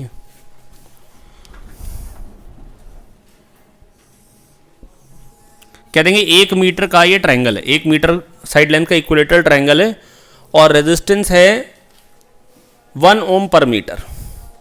कितने? और कह देंगे ऐसी तारें हैं जिनका 1 ओम पर मीटर है और इनके मिड पॉइंट से ज्वाइन करके एक और ट्रायंगल लगा दिया, फिर इनके मिड पॉइंट से ज्वाइन करके एक और ट्रायंगल लगा दिया, फिर इनके मिड पॉइंट से ज्वाइन करके एक और ट्रायंगल, टिन इनफाइनाइट। इसके अबाउट इक्विवेलेंट रेजिस्टेंस बताना है। वही चीज को बस ट्रायंगल फॉर्म दे दी। वही चीज को कौन सी फॉर्म दी है? कोई चेंज नहीं है।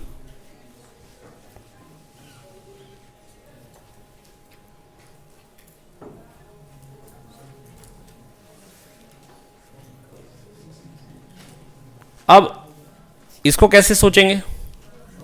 ये इस ब्रांच का मिड पॉइंट है और इसका ये मिड पॉइंट है, तो इसलिए ये पॉइंट को हटाना पड़ेगा यहां से। क्या इतना सोच पाओगे? और ये सोचते ही पता है क्या समझ में आ गया? जैसे यहां से एक ट्रायंगल है वैसे यहां से अंदर से भी खूब सारे ट्रायंगल ही ट्रायंगल है लगातार, पर ये 1 ओम वाला साइड लेंथ वाला है। अब हाफ से चालू होगा, फिर 1/4 वाला आएगा, फिर 1/8 वाला आएगा। तो इसके अबाउट अगर इक्विवेलेंट रेजिस्टेंस x आएगा तो इसके अबाउट क्या आएगा? इसका x/2, क्योंकि सबको हाफ कर दिया। तो इसको हटा के x/2 जोड़ दो बस यहां पे। सोचना पड़ेगा यार।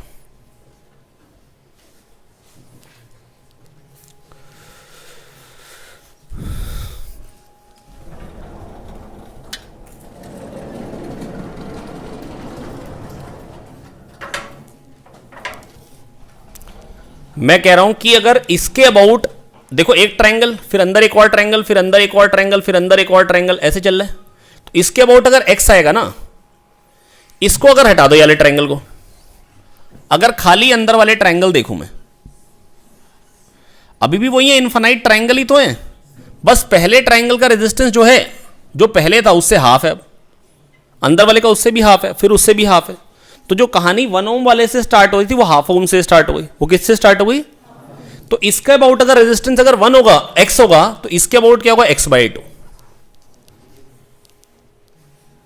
बस यही कह रहा हूं। इसके अबाउट अगर x है, AB के अबाउट अगर इक्विवेलेंट रेजिस्टेंस x है, तो CD के अबाउट जो इक्विवेलेंट रेजिस्टेंस आएगा वो x/2 आएगा। इसका अगर AB के अबाउट x है तो अंदर वाले का x/2 होगा। बस अब आपको करना क्या है?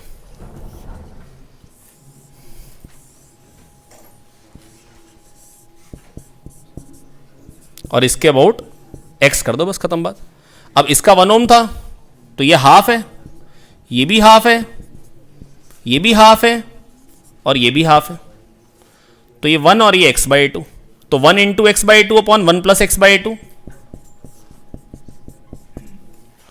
प्लस हाफ प्लस 1, फिर पैरेलल में 1, फिर इसके साथ पैरेलल में 1 है और इक्विवेलेंट क्या आ रहा है, x आ रहा है।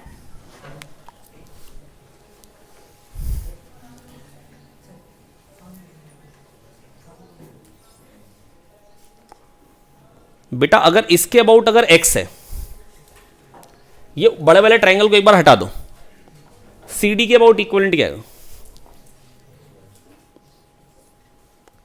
अभी भी ट्रायंगल ही ट्रायंगल है, इन्फिनिटी तक ट्रायंगल ही ट्रायंगल है, लेकिन पहले ट्रायंगल का रेजिस्टेंस जो है एक साइड लेंथ का जो 1 था उसके बदले अब क्या बचा, हाफ।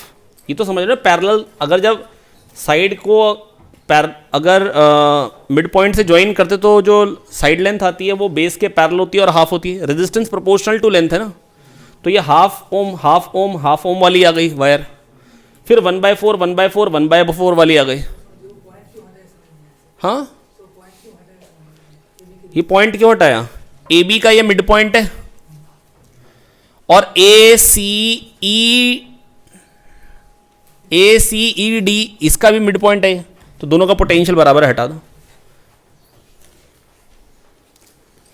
तो इसके अबाउट अगर x है तो इसके अबाउट क्या हो जाएगा, x/2। अब समझ में आ गया ना, पक्का आ गया।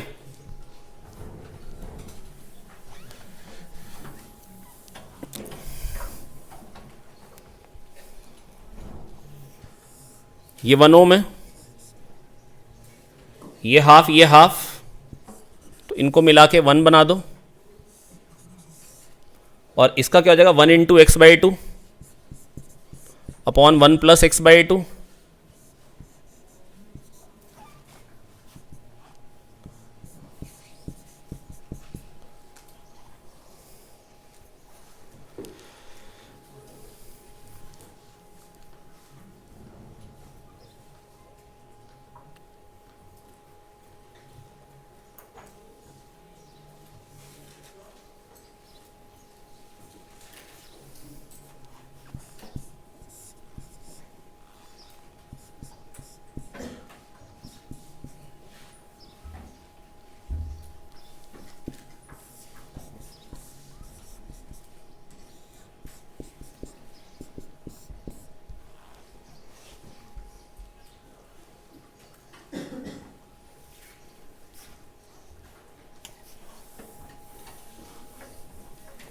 इसके बाद आपको करना होगा, ये पहले तो आपने इन दोनों का लिया, फिर हाफ को 1 कर दिया, फिर इन दोनों को जोड़ दो, प्लस 1 करोगे तो क्या जाएगा, 2 प्लस एक्स प्लस एक्स कितना हो जाएगा, 2 plus 2x upon 2 plus x.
हो गया।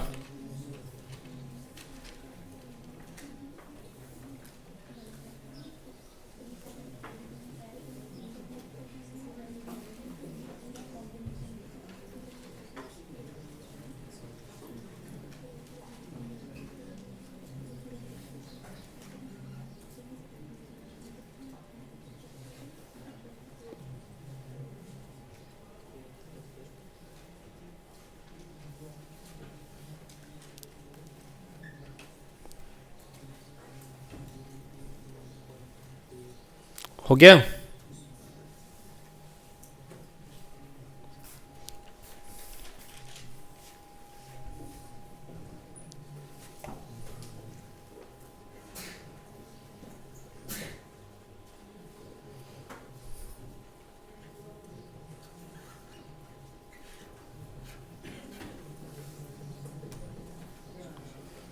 ठीक है, चलिए इतना ही है बेटा। सिमेट्री में इससे ज़्यादा कुछ होता नहीं यार। ये कल वाला भी एक क्वेश्चन है, ये पूछ रहे हैं पीछे बेटा, ये स्फीयर जैसा मैंने आपको स्ट्रक्चर बना के दिखाया था एक,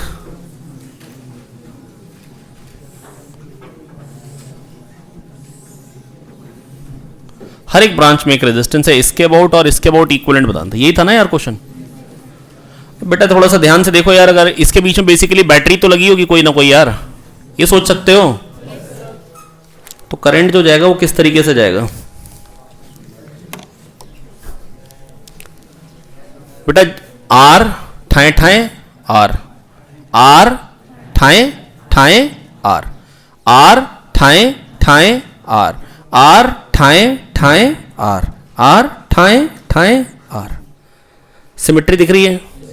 जो इसमें करंट जाएगा वही इसमें जाएगा, वही इसमें जाएगा, वही इसमें जाएगा। ये पॉइंट है ए, ये पॉइंट है बी, ये है सी डी ई और F. C D E F चारों का पोटेंशियल बराबर है, चिपका दो, मतलब चारों का पोटेंशियल बराबर हो जाएगा। तो इनके बीच में जो भी रेजिस्टेंस है उनको हटा दो, क्योंकि उसमें करंट जाने वाला ही नहीं है।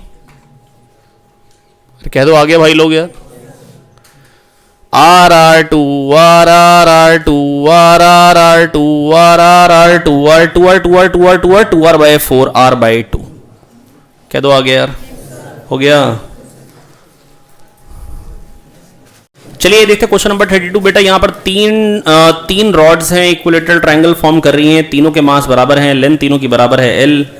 आपको बताना है एक एक्सिस के अबाउट रेडियस ऑफ गायरेशन जो कि कॉर्नर से पास करती है और परपेंडिकुलर है प्लेन ऑफ ट्रायंगल के। इसके अबाउट रेडियस ऑफ गायरेशन बताना है, M L M L M L. इसके अबाउट क्या आएगा बेटा? M L square by 3। इस रॉड का मोमेंट ऑफ इनर्शिया इसका एम एल स्क्वायर बाय 3। क्या ये बात सोच सकते हो?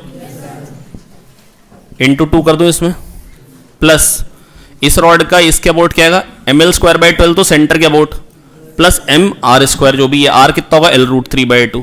ये सोच पाओगे? एल साइन 60 नहीं आया? M L square by 12 plus M L under root 3 by 2 का बराबर सारे के सारे मास को कितनी दूरी पे रख दें? 3m, सारा का सारा मास इंटू के स्क्वायर। ज़्यादातर बच्चों की आदत होती है एम के स्क्वायर के बराबर कर देते हैं और गड़बड़ कर बैठते हैं। तो m नहीं लिखना है बेटा, टोटल मास, सारे के सारे मास को कितने डिस्टेंस पे रखें ताकि वही मोमेंट ऑफ इनर्शिया आ जाए। अगला पार्टिकल है अल्फा। अल्फा पार्टिकल घूम रहा है r रेडियस पे और 2r डिस्टेंस पे सेंटर से एक पॉइंट है जहां पर मैग्नेटिक फील्ड 0 रिकॉर्ड होती है और उसके बीच में मिनिमम टाइम इंटरवल बताना है कितना होगा। ये तो यार हम आपके साथ बात पहले कर चुके हैं। If the minimum time interval between 2 successive time interval at a record 0 is t, मतलब जहां पर मैग्नेटिक फील्ड 0 रिकॉर्ड होती है, ठीक है। अच्छा, t की वैल्यू बतानी क्या आएगी, मतलब सॉरी ओमेगा कितना आएगा शायद, the angular velocity omega in terms of t। Angular velocity omega बतानी है। पिछली बार टाइम की बात आई थी, इस बार ओमेगा की बात आ रही है। ये आर रेडियस पे घूम रहा है, 0 कब कब रिकॉर्ड होगी बेटा? यहाँ और यहाँ पे। अरे हाँ ना बोलो यार, जब वेलोसिटी उसकी तरफ हो या उससे अवे हो। क्या दो आ गया समझ में यार? और अगर ये आर है और ये 2r है तो ये एंगल क्या हो जाएगा? Pi by 3। हाँ ना बोलो यार, पाई बाय 3 और ये पाई बाय 3 कितना हो जाएगा? 2 पाई बाय 3। कितना हो जाएगा? 2 पाई बाय 3 घूमेगा, यहां पर होगा तब भी यहां पे मैग्नेटिक फील्ड 0 रिकॉर्ड होगी, 2r डिस्टेंस पे। यहां पे होगा तो भी 0 रिकॉर्ड होगी। कई बात बता चुका हूं मैं पहले आपको। तो 2 पाई बाय 3 अपॉन t हो जाएगी एंगुलर वेलोसिटी। t टाइम बाद 0 रिकॉर्ड हो रही है, मिनिमम टाइम जो है वो t है। तो जब यहां से यहां आने का टाइम मिनिमम वाला होगा, क्योंकि यहां से जब यहां पे आएगा तो भी 0 रिकॉर्ड होगी, पर वो मिनिमम वाला टाइम नहीं होगा। तो 2π/3 घूम रहा है टी सेकेंड्स में, तो 1 सेकेंड में कितना घूमेगा 2π/3/t। कितने लोग ये क्वेश्चन कर पाए थे पेपर में? तो बहुत ही बेकार बात है यार। चलिए कोई बात नहीं। अगला है, ये दे रखा है आपको, ये देखो कुछ मैट्रिक्स मैच दे रखे हैं। √2gl से फेंका नीचे से, बॉटम मोस्ट पॉइंट पे अलग अलग वेलोसिटी दे रखी है। अच्छा, कंप्लीट सर्कुलर मोशन किस में होगा? खाली और खाली, सेकंड और थर्ड में। और √2gl वेलोसिटी है तो कहां तक जाएगा? 90 डिग्री तक। क्या ये बात समझ में आती है?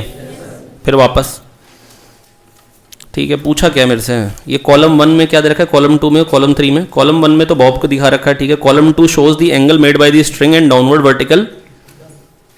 अच्छा, डाउनवर्ड वर्टिकल से कितना एंगल है। और column 3 shows the speed of the bob at angle theta. बेटा ये थोड़ा सा ना बस इस क्वेश्चन में दिक्कत ये थी कि मतलब पर्सनली मेरे को फील होता है कि थोड़ा सा मतलब लैंग्वेज और अच्छी होनी चाहिए थी। लैंग्वेज बहुत बकवास थी, जिसने मतलब आसान से क्वेश्चन को भी मतलब लैंग्वेज क्लीन नहीं थी, तो समझने में थोड़ा सा सही नहीं लग रहा था। मतलब मेरे को तो सही नहीं लग रहा। आइए एक बार पढ़ते हैं फिर से, हो सकता है जल्दीबाजी में मैंने पढ़ा हो। Which of the following correctly represents the combination eight highest point of trajectory. Highest point of trajectory, अब देखो हाईएस्ट पॉइंट ऑफ ट्रेजेक्ट्री 2 और 3 वाले में तो 180 डिग्री होगा, ठीक है। 2 और 3 वाले में तो 180 डिग्री होगा, तो 2 2 बनना चाहिए।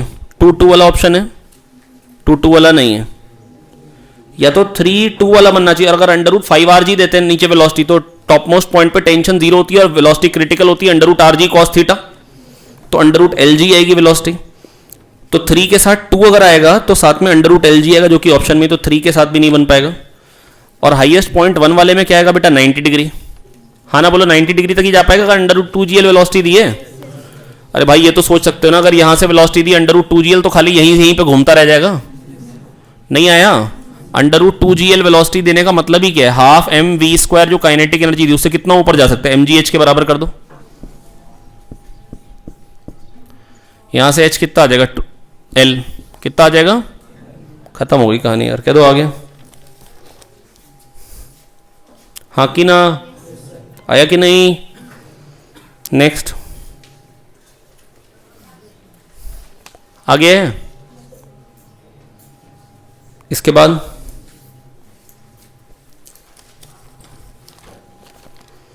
h हो गया, l, h क्या हो गया?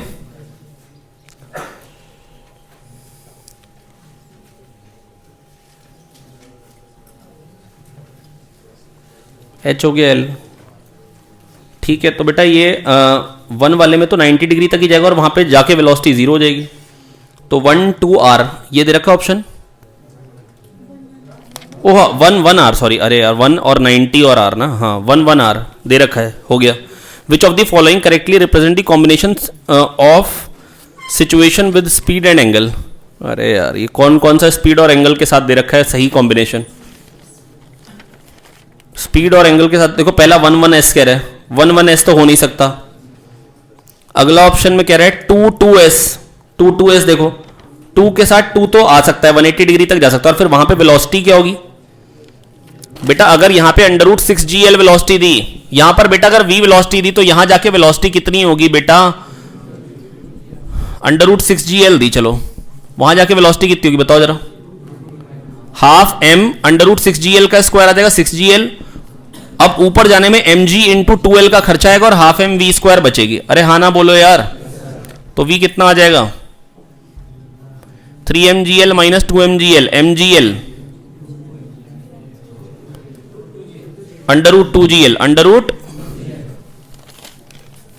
तो ये दे रखा है क्या? तो अगर 2 के साथ में देख, अच्छा √2gl तो ऑप्शन में नहीं है यार, और √lg भी नहीं है। 1 1 s तो गड़बड़ हो गया। 2 2 s, 2 2 और s ये भी गड़बड़ हो गया। 3 3 q, 3 3 q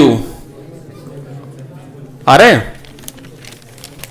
q मतलब 60 डिग्री तक जाना है। तो पहली बात तो 60 डिग्री तक जाने में वेलोसिटी क्या हो जाएगी, यहां से फेंका और 60 डिग्री तक गया, 60 डिग्री पे वेलोसिटी क्या होगी बताइए जरा। मतलब ये L/2 ऊपर गया, कितना ऊपर गया L/2, हाफ m √ 5gl², मतलब 5gl, और mg L/2 ऊपर जाने में खर्चा है और हाफ mv² बची। अरे कह दो आ गया यार, v कितना आ जाएगा, 2 तो उड़ाओ पहले, 5mgl minus mgl 4mgl 2√gl, ये भी है ही नहीं। चौथा ऑप्शन क्या है, अब अगर 3 गलत होगा तो चौथा सही होना ही पड़ेगा,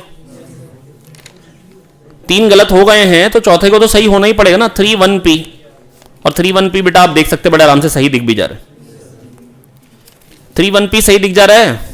सोचने का तरीका ये बेटा, 90 पे वेलोसिटी क्या हो जाएगी, यहाँ पे mg L/2 के बदले mgl आ जाएगा, जब 2 2 उठाएंगे तो यहाँ पे 2 आ जाएगा, तो 5mgl minus 2mgl 3mgl √3gl velocity आ जाएगी, बहुत आराम से हो जाएगा। ठीक है, नेक्स्ट आखिरी part, which of the following correctly represent the combination of maximum tension in the string during the motion. किसमें टेंशन मैक्सिमम आएगी, टेंशन सबसे ज्यादा तो अभी आएगी जब √6gl वेलोसिटी है, जब वेलोसिटी ज्यादा होगी तभी तो टेंशन ज्यादा होगी। अगर पत्थर को बांध के तेज घुमा रहे तो वेलोसिटी सबसे ज्यादा कब आएगी, ओ सॉरी, मतलब पत्थर को बांध के घुमा रहे टेंशन सबसे ज्यादा कब आएगी, जब वेलोसिटी सबसे ज्यादा होगी √6gl में। और कहां पे टेंशन ज्यादा होती है सबसे ज्यादा, बॉटम मोस्ट पॉइंट पे, 0 पे। तो 2 4, अच्छा 4 पे वेलोसिटी तो √6gl ही है, हाँ। अरे कह दो आगे यार, 0 डिग्री पे ही होगी ना बेटा, और 0 डिग्री पे वेलोसिटी क्या होगी, √6gl होगी, कह दो आगे यार, हाँ कि ना। चलिए बाकी एक बार इस क्वेश्चन को दोबारा से खुद से कर लीजिए, कोई खास बड़ी बात तो थी नहीं, क्वेश्चन तो आसान ही था, बस थोड़ा सा अजीब सा दिख रहा है बस। चलिए अभी के लिए इतना ही रखते हैं, अगली क्लास में स्टार्ट करते हैं पेपर 2 का सॉल्यूशन। Thank you.